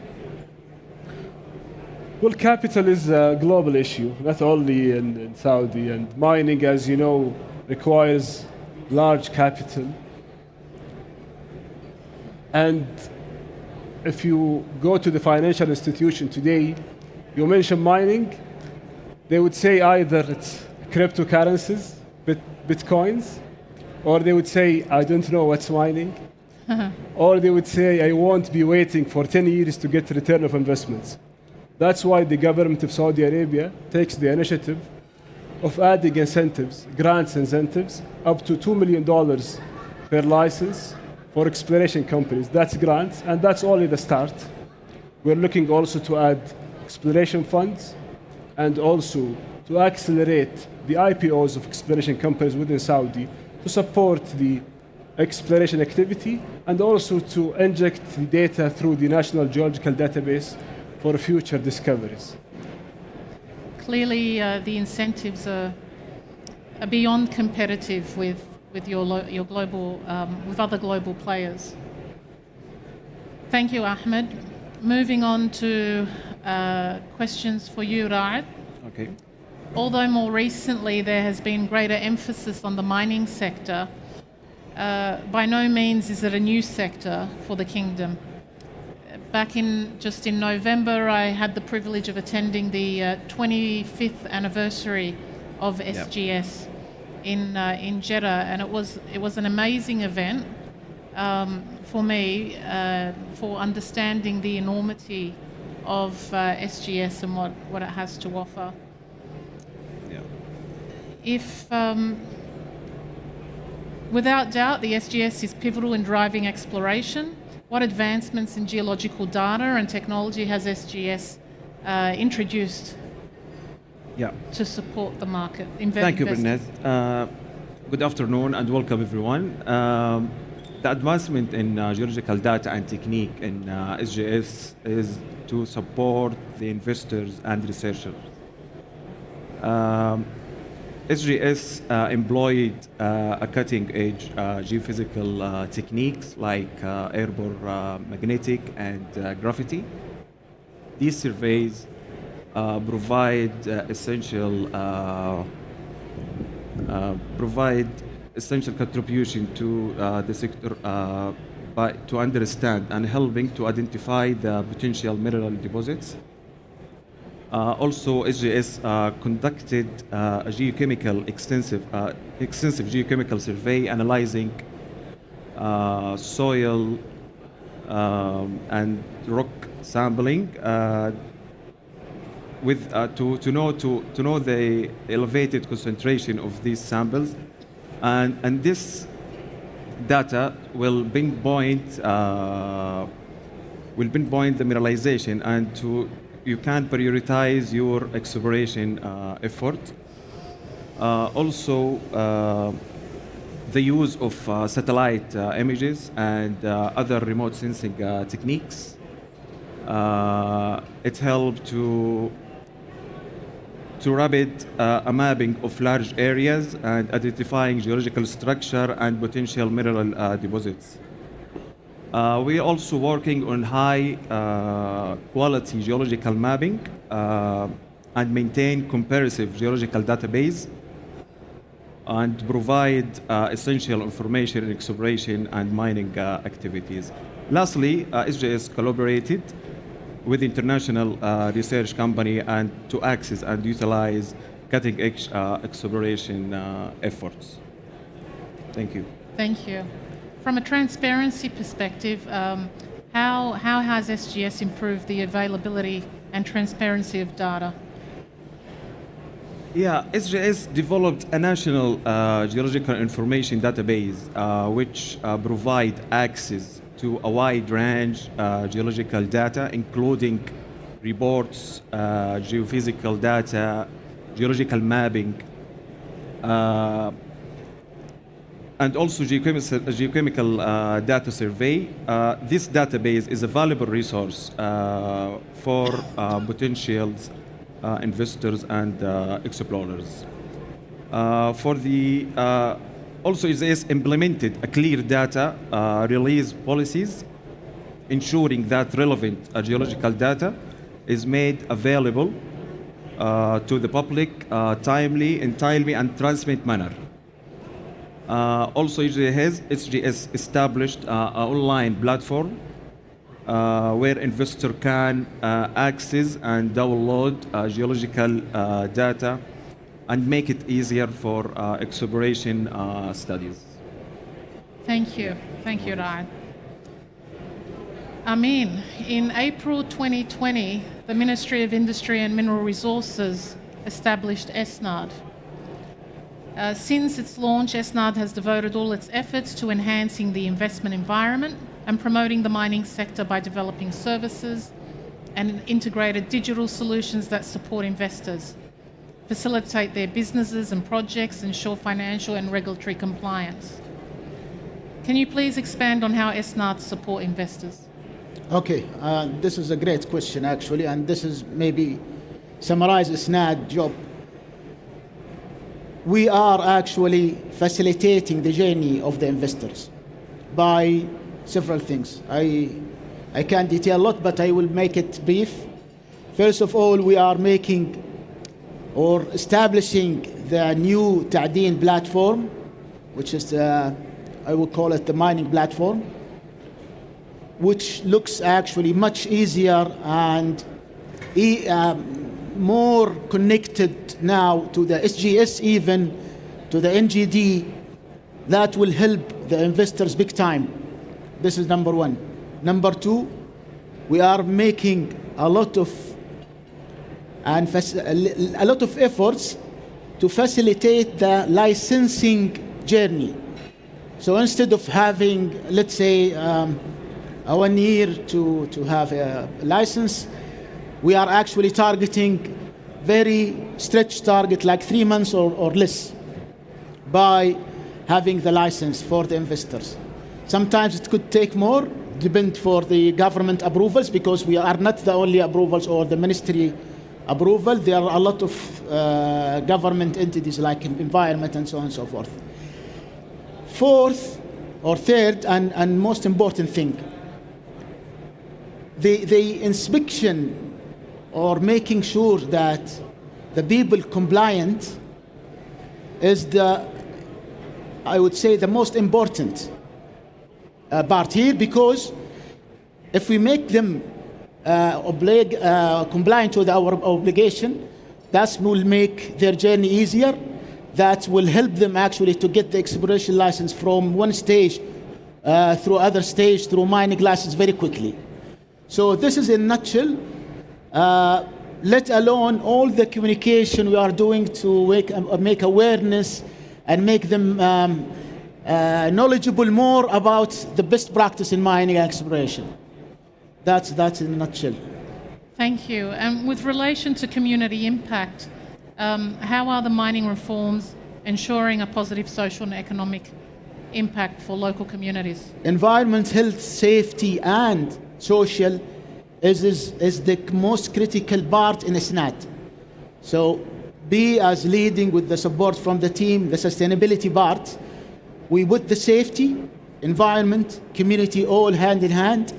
So we go to the site, we try to make awareness session for the license holders, how to be a good neighbors, how to get the neighbors satisfied, because they will help you or break you if they are not satisfied. This is one. The other part, for any resettlement, if we need a resettlement, and the good news, we have done a resettlement, one resettlement success with zero compliance or zero concern and zero grievance. So that's the key. And the third one, we are trying to help the investors to contribute more to the local content, because the local content, be it procurement, be it hiring or training of the local, is a critical part and most, I would say, fundamental pillar in our community focus. Thank you. Thank you for that answer. It explains a lot. This is the final question because we're running out of time. Sure. As 3 government entities critical in servicing the kingdom's mining sector, its growth and development, cross-organisation collaboration would be key. How do the Ministry, SGS and SNAD collaborate to create a cohesive environment for investors and stakeholders? I will leave the floor to the rest, but I mentioned something already. I said that we start collaborating our Ta'deen platform with SGS platform, and of course with the help and support and guidance from the ministry. That's the fundamental. So this is one. The second one, and again I will not talk more about it, is even the procedures. We try to make the procedures tweak it and improve it to help all the three parties work together and ensure there is consistency in the work we are doing. And maybe Ahmed and Raed can do more. Nothing to say. For me, I just want to add about the exploration opportunity. And as we know, the Arabian Shield is a vast expanse of ancient work and offer promising exploration opportunity. So Saudi Arabia has a significant gold reserve and ongoing exploration effort, and as well copper, and as well zinc, and I will not forget the industrial mineral as well. So this is just an adding to what you say, and I agree with you. I totally agree with you. If we collaborate together, we will facilitate to the investors and researchers to start their exploration and to facilitate their license to start their investment in Saudi Arabia. Well, I can't agree more with my colleagues. However, the mining sector globally was built on partnership. And here in Saudi Arabia, we believe that the mining sector is a long-term partnership. And we choose our partners very carefully. And before we go to the market, as government, we have a very clear governance between all type of governments. That's why SNAD was created to support and facilitate the journey of investors, as mentioned by Mr. Amin. That's why also SGS was focused more on data acquisition, supplying investors with needed data, and the ministry is focused mainly on regulation and supporting on building the policy of the mining sector. And to conclude that question, the theme of FMF this year is Year of Impact. And as I really believe the right governance of the ministry, the SNAD, Saudi Geological Survey, and other partners in the mining sector will see the impact in the near future. Last year, we only had around 10,000 square kilometers of exploration. This year will be having 50,000 square of exploration available for investors. This is an impact. That's through tender? That's for yes, tendering process. And that's an impact, and that won't be completed without the right governance between the government entity. And we're always saying Ministry of Industry and Mineral Resources is an investor-centric ministry. We can't be alone. We have to take the right feedback from investors to build the policy and regulation in the right way and to make it friendly to investors. Yes. Thank you. Thank you very much for this discussion and for providing such valuable information for our audience. And for all your work and the opportunity your groups are providing investors globally. That ends this session, and I'll now call on our second panel. Thank you. Thank you. Thank you.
Thank you. Hello again. We shall commence second part of this session, Charting the Future of Exploration, Saudi Arabia-led vision to attract and empower junior explorers. Under Vision 2030, our esteemed panel members represent the future of exploration in the Kingdom. We have with us Ines Scotland, Executive Chair of Meadowbank, Bill Brodie-Good, Chief Executive Officer of Power Arabia, and Christian Milor, Chief Executive Officer of Saudi Discovery Company. Welcome to you all. Thank you. Thanks, Bernadette. I'm going to shed a bit of light on each of your companies for our audience, and then ask each one of you to answer the following question. What initially motivated your company to set its sights on Saudi Arabia? Starting with Meadowbank, listed on the ASX, runs a traditional exploration business model with a portfolio of projects in Jordan and Australia. More recently acquired its first exploration project through Tender Round 6 and plans on acquiring additional projects. Ines, Saudi Arabia is by no means new to you. Back in 2006, you co-founded and was CEO of Citadel Resources. In 2007, and for a modest sum of money, Citadel acquired the Jabal Sayid copper project, advanced the project, and in 2010, the company was taken over by Equinox for $1.2 billion. Today, Jabal Sayid is owned and operated by joint venture partners Martin and Barrick Gold. Top of mind for me is Ines and a highly experienced team here to repeat history or to beat it? On that note, Ines, what initially motivated Meadowbank to set its sights on Saudi Arabia? Thank you, Bernadette. Well, as you say, we were here in the mid-2000s where we explored, developed the Jabal Sayid project. We actually managed to do a JORC resource, a pre-feasibility and a bankable feasibility study in less than 5 years.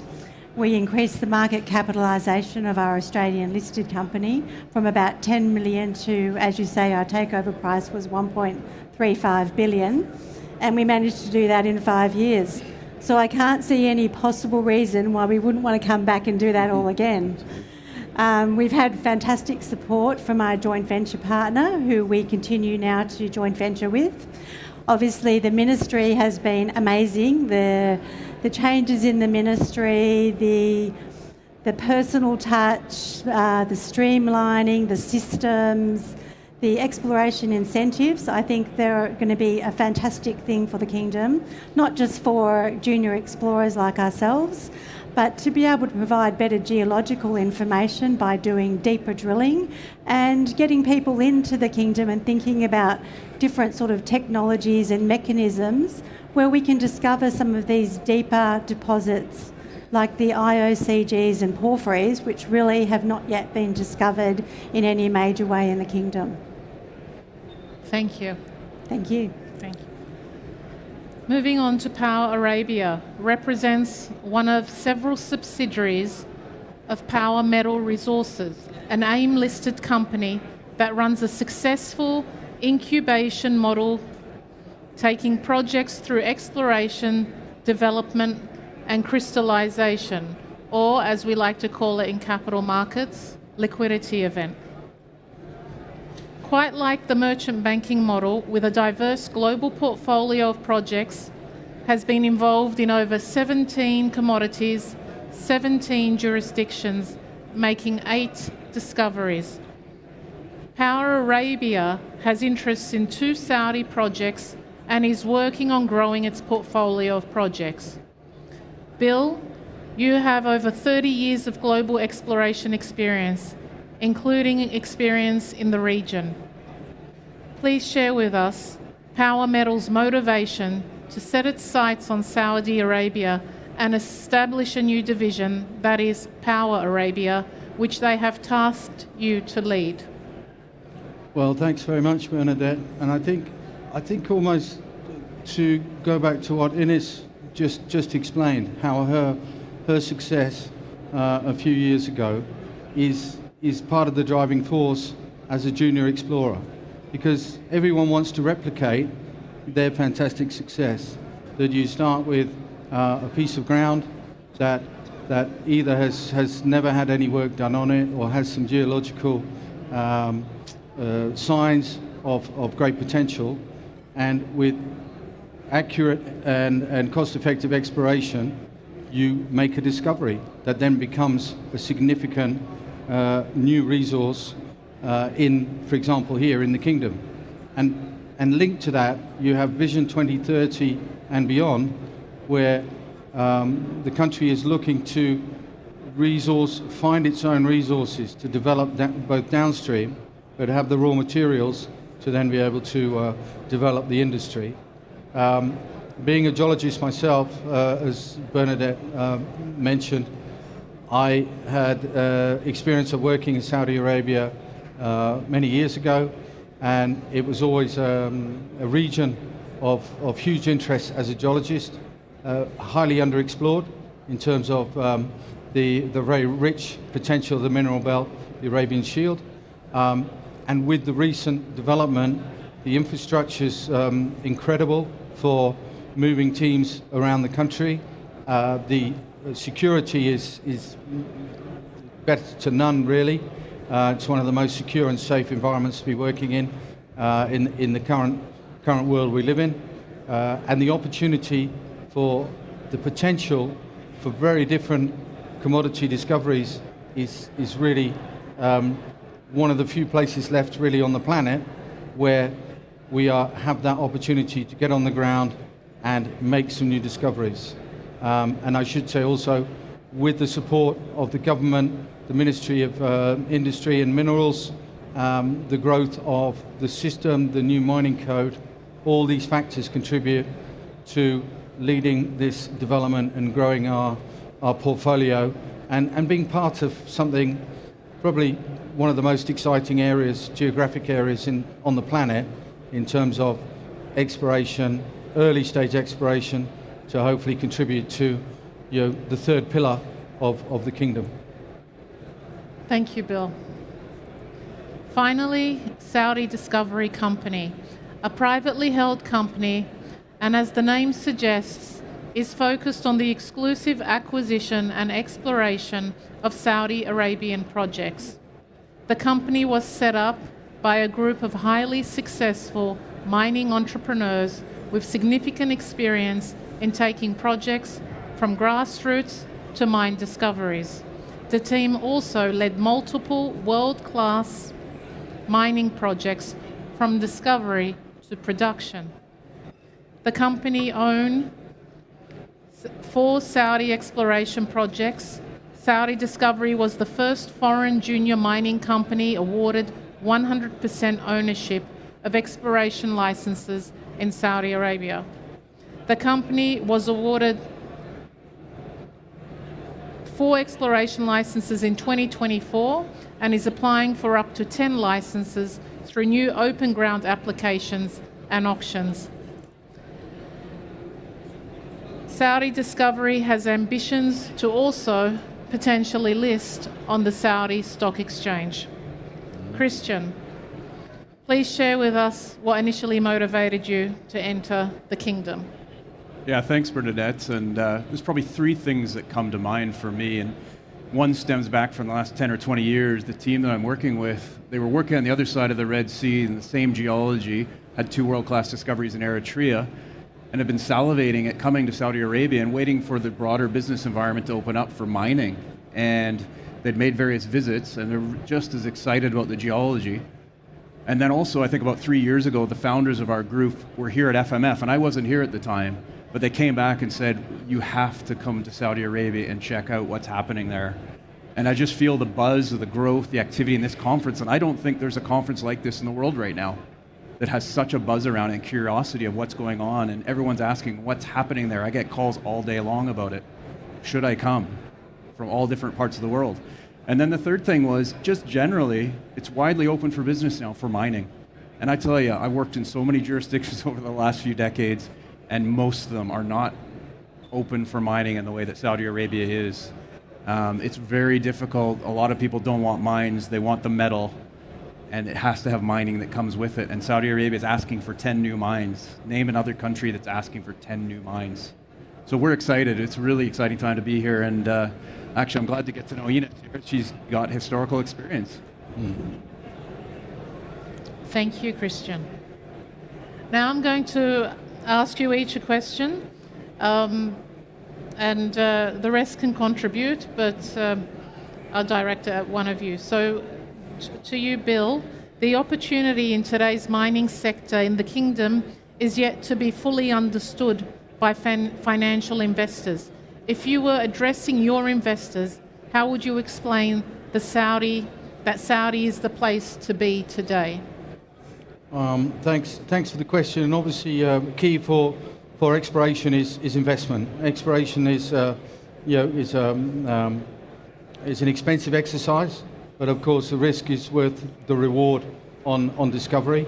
From the investor point of view, this is, as I think we're all saying, Saudi Arabia is open for business, and it is highly underexplored with huge potential from both precious and industrial minerals, obviously, and there's opportunities that really aren't really available in many other parts of the world. And in terms of now the new mining code, and I think that is constantly developing now with the encouragement and the influx of foreign companies and local companies developing their skill sets. This is really an opportunity for everybody to get involved, put some solid investment in, and then reap the rewards on the other side. Now, I'm an explorer. We don't profess to be miners, but we're key to the chain, because we need to go out and do that early stage, find those new deposits, and then you have the skill sets of Ines and Christian's teams to then take those to the mining level.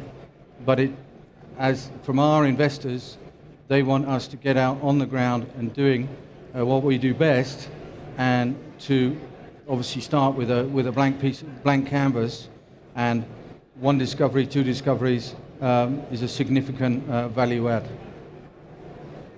Thank you, Bill. Ines, Christian, did you have anything further to add to that? Not a lot further. I mean, I think really when we look at a situation like this, you probably look through your criteria and your list of key items to tick off, and you hope that sort of 50, 75% are there. I have to admit, at the moment, I've probably got 10 or 12 key criteria, and I could rattle those off, and they're probably all got a tick beside them. And it's very rare right now that you find that. And I think a lot of things that Bill mentioned, but just stability, vision, long-term nature of the thinking going on right now. And that isn't very common right now. Politics is changing everywhere in the world, and it changes fast. What we need is stability and a runway to actually build our business. Mining's a risky business, and we need as much around us to be stable so we can for the future? I think from our perspective, being a listed company on the Australian Stock Exchange, investors have the attention span of a small child. So if you don't deliver quickly, they absolutely move on to the next shiny object. So our focus, and what is definitely being allowed here and facilitated here in the Kingdom, is to get things done quickly. I always say if we have to have a HR manager, we've completely lost the plot. We need a team no more than 20 people, and we need to get in and out and do that in 5 to 6 years. And that means throwing everything at it and progressing quickly. So when I talk to our investors, and I call them our long-suffering shareholders, because although we make share price gains, we've actually never had an operating profit. I just say to them, you know, you've got to trust me. We'll be in and out of there in 5 years and you'll get your money back. That's a great strategy. Thank you, Ines. The mining sector under Vision 2030 is still relatively young. What do you see as the competitive edge of early entry, Ines? Really, I don't think it matters when you enter. I mean, some people think, okay, first mover advantage. There are advantages to coming a little bit later because the geological information's built up, there are more service providers, there are endless opportunities in the Arabian Shield. It's so underexplored, say, compared to a region like Australia. So I think, you know, it's great to be at an early enter, but I think you can enter in the mid-tier and also at the end of the, well, not the end of the cycle, but towards a more developed part of the cycle, because there are so many available projects at different stages from early exploration through to operation. That makes sense. Thank you. Gentlemen, did you have anything to add? I think, no, I very much agree with that, but, you know, people feel maybe to get in early stage, you might get the pick of the crop in terms of ground. However, as Ines just said, and I think we all agree, there is so much unexplored ground here. I mean, huge surface area. And also, again, with competition for services, for drilling rigs, for geophysical work, etc. There's no real. It's always nice to be on the ground early and be one of the sort of pioneers, but which we're in. I think we're all enjoying that to a point. But also we sometimes get those stumbling blocks, and we have to we learn those that might get ironed out for the next stage of people. But I think there is still excellent opportunity going forward for the next several years, I think, in the exploration space anyway. So it's you know, good. It's great for us to be here, I think, but I think there's obviously room for others to join, hopefully. Maybe I can just add to that. I think I feel a little more sense of urgency, and we got out and drove probably 30,000 kilometers in the first 2 years, even before we got our licenses. And we just felt that we get out and see the land, be first if we can at looking at projects, and hopefully get the best projects that we really potential. At the moment, the Kingdom has rolled out the red carpet. At many other jurisdictions, we have red tape. In terms of first mover advantage in this climate and with all the government support, do you think that may change in 5-10 years' time once the market is very crowded? From a first mover advantage perspective, I mean, that's something. I suppose if I can just, I think the key is if the management of the processes, the management of the licenses by the ministry, the monitoring of people getting on and doing the work is well maintained and continues to grow and develop, I think continuation will be fine, will work properly, rather than getting a bit too sort of crowded and people tumbling over each other. Yeah. So I think we all hope that we can get on and do our thing and do the work we want to do to that point for an exit or a different strategy, with continued support from the government and the ministry. Yeah, I think all systems evolve, and they change and become different over time. But if the companies that are exploring today, like we are, if we are committed to our social license to operate and really mean what we say when we applied, particularly through the auction rounds, that we are going to develop local talent and work with local groups and help local businesses. You know, the rule of thumb for mining is every one job that you employ directly in mining, at least another 7 to sometimes 10 other jobs are provided through being service providers, education, health, welfare, across the board. And so I think if we are really committed to that, then there will be a natural evolution to the industry which will become long-lasting. Makes sense. Thank you. Christian? Or could you hear me? Yeah. Christian, so no doubt all ventures and adventures have their challenges. What have your companies been to date in Saudi, and how have you overcome them? Yeah, I have to admit, I find that the challenges are less than I've experienced in many other places. But one of the things that we experienced, I think, early days was just a bit of a feeling that expectation was for large companies to make discoveries here. And I think it's critical that the junior resource industry is supported, financed, and actually given a shot at making those initial discoveries to attract the capital, to attract the large companies as well. And I think it's been a really interesting dialogue and back and forth going through processes on permitting, and the ministry is really actually taking all that thinking into account, and we've found that very proactive. And I think it's going to be setting it up for a great future. So I'd say it's a challenge, but it's actually something that's being listened to and adapted, and that's really critical. And I think the other thing is just getting here on the ground, and I had a conversation with the deputy minister early days, and he said to me, just come here, learn the culture, get to know people, build relationships, be present, and be active. And I think with that respect and coming into a new country where we were present before, I think it builds a huge foundation. And so I think it's a challenge, but I think it's very easy to overcome if you just put the effort in. Okay. Anything further to add to that? No, I think Christian covered Yep. very well. Perfect. Thank you, Christian. We won't do Q&A. I think we'll continue with these questions. Is that... No more? Okay. All right. So we've run out of time.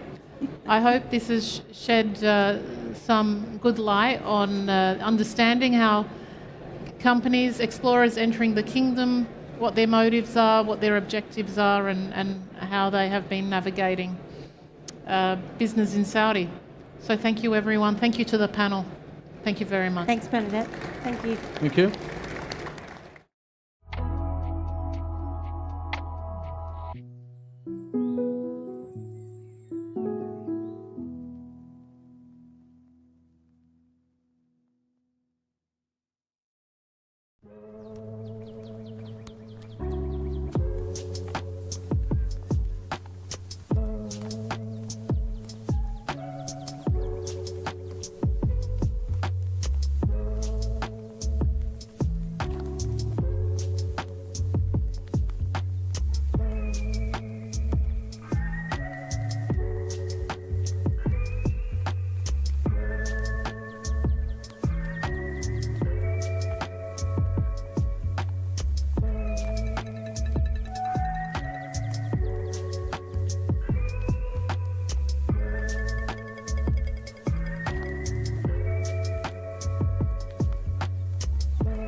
Please, hello everyone, please remain seated, please, so that we can start. بسم الله الرحمن الرحيم. Assalamu alaikum wa rahmatullahi wa barakatuh. Your Excellencies and distinguished guests, yesterday with a great enthusiasm we have officially opened the investment hub with the presence of His Excellency Engineer Khalid Al-Falih. And today we will continue the great energy with groundbreaking agreements and announcements. Allow me now to welcome His Excellency Engineer Turki Al-Babtain, Deputy Minister of Mining Development at the Ministry of Industry, and His Excellency Ahmed Faqih, Deputy Minister at the Ministry of Industry and Mineral Resources. Now I will... Thank you. Starting with introducing the Memorandum of Understanding between Northern Borders Region and Saudi Mining Polytechnic. Welcome to the stage Engineer Hisham Al-Aufi, the Mayor of the Northern Borders Region, and Mr. Abdullah Al-Ataibi, Managing Director at Saudi Mining Polytechnic.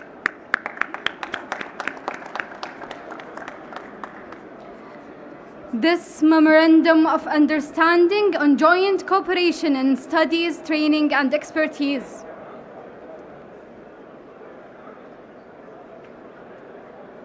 A moment to have a group photo. Congratulations, everyone.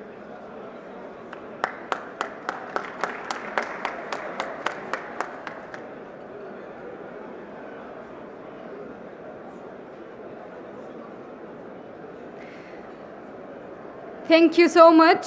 Now, introducing the agreement between the Royal Commission for Jubail and Yanbu and Economic Cities and Special Zones Authority, KAICC. Welcome to the stage Engineer Ahmed Hassan, CEO of Royal Commission for Jubail and Yanbu, and Engineer Turki Al-Khayyat, Deputy of Oversight and Performance Management, to the stage. This agreement eligibility criteria certificate for Bab Al Khair, a joint venture between Aramco, PIF and Bao Steel in Ras Al Khair Special Economic Zone, with a total investment of 17 billion riyal for steel plate complex. Congratulations. Engineer Ahmed Hassan, please stay with us on the stage for the next Memorandum of Understanding between Royal Commission for Jubail and Yanbu and Al-Wataniya for Industries. Welcome to the stage Engineer Ahmed Al-Jaid, Group CEO of Al-Wataniya for Industries.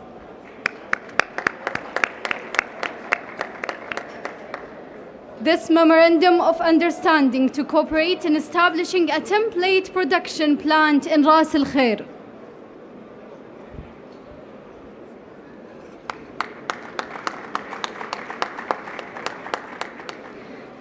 Thank you. Allow us to introduce the Memorandum of Understanding between Royal Commission for Al-Jubail and Yanbu and Zhongshan Technology Submarine Cable. Welcome to the stage Shioti Lalin, CEO of Zhongshan Technology Submarine Cable. Please join us to the stage. this memorandum of understanding to cooperate in establishing a high voltage cable plant in Ras Al Khair. Congratulations.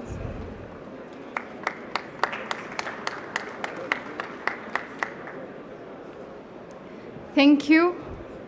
I'm thrilled to announce the Memorandum of Cooperation between KAICC and the Australian Minerals Industry Research Association Limited. Welcome to the stage Dr. Dalal Sderi, SVP of KAICC, and Mr. Vaughan Chamberlain, CEO of Amira.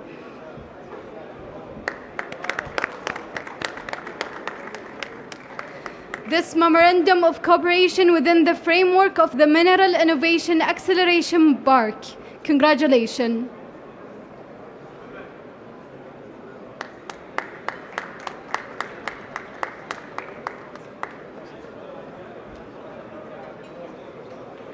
Now let's introduce the agreement between Saudi Mining Services Company Isnad and SIMA. Welcome to the stage Engineer Ibrahim Al-Nassar, President and CEO, and Mr. Sultan Al-Qaderi, CEO of SIMA.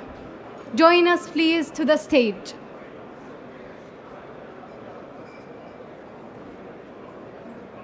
SIMA representative and Isnad representative, please join us to the stage.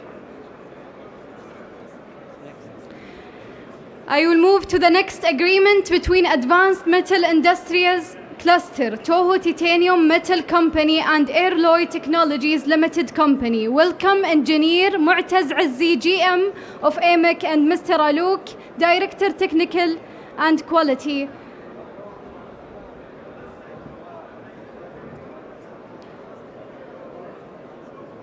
Please join us to the stage. This agreement in engaging in the purchase of aerospace-grade titanium sponge. Congratulations.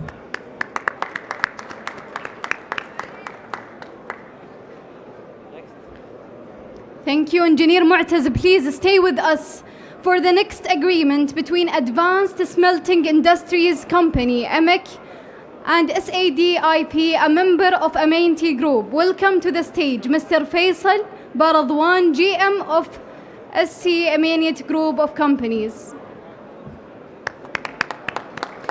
A business agreement on purchasing pig iron produced by ASIC. Congratulations.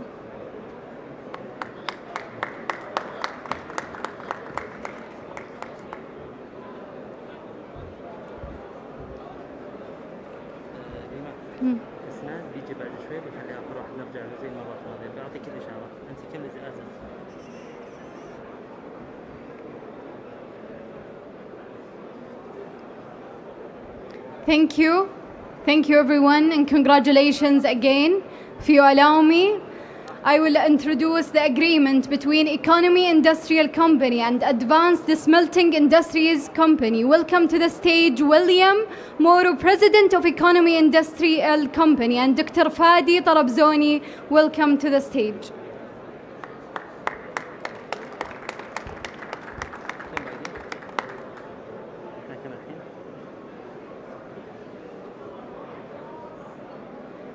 Thank you. Now I would highlight the Memorandum of Understanding between Metsu Company and Saudi Mining Polytechnic. Welcome Mr. Kamal, President, and Mr. Abdullah Al-Utaibi, Managing Director at Saudi Mining Polytechnic. Please join us to the stage.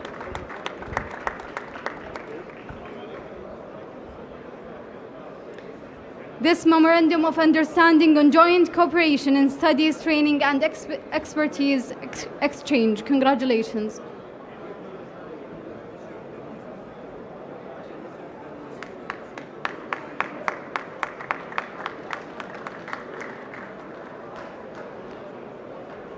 Welcome the Memorandum of Understanding between Metsu and Saudi Mining Polytechnic.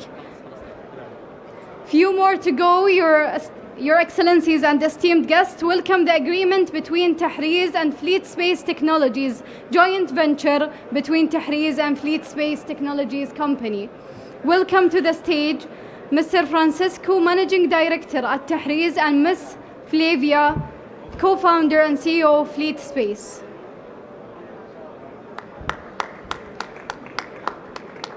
It is a joint venture between Tahriz and Fleet Space Technologies. Congratulations again.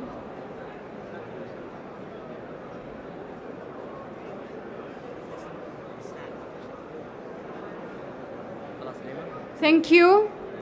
Now the Memorandum of Understanding between Ulayyan Saudi Holding Company and Weir Company. Welcome to the stage Mr. Saleh Marghani, VP of Energy, and Mr. John, CEO of Weir Company. Join us to the stage and congratulations.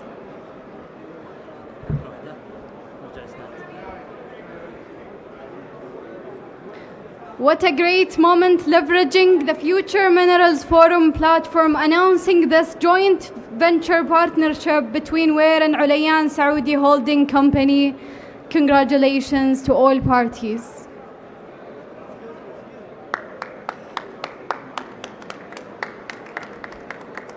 Yes.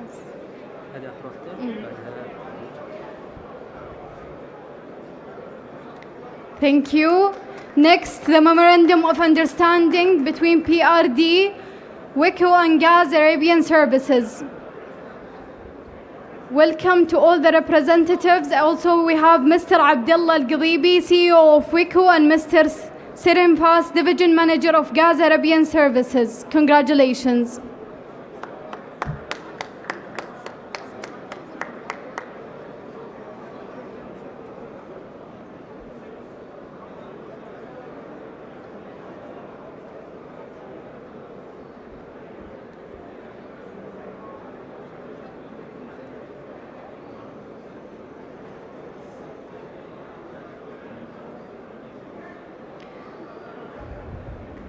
Congratulations, thank you for joining us. Now, let's introduce the agreement between Saudi Mining Services Company, ISNAD, and SIMA. Welcome to the stage Engineer Ibrahim Al-Nassar, President and CEO of ISNAD, and Mr. Sultan Al-Qdairi, CEO of SIMA. Please join us to the stage for this significant membership agreement.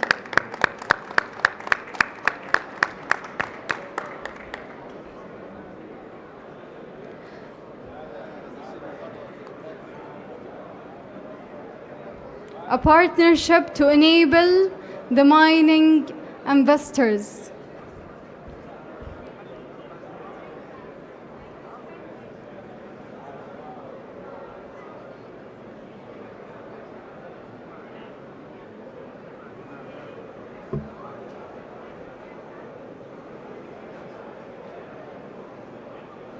Thank you and congratulations, Your Excellencies and esteemed guests. This concludes our announcements for today.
you.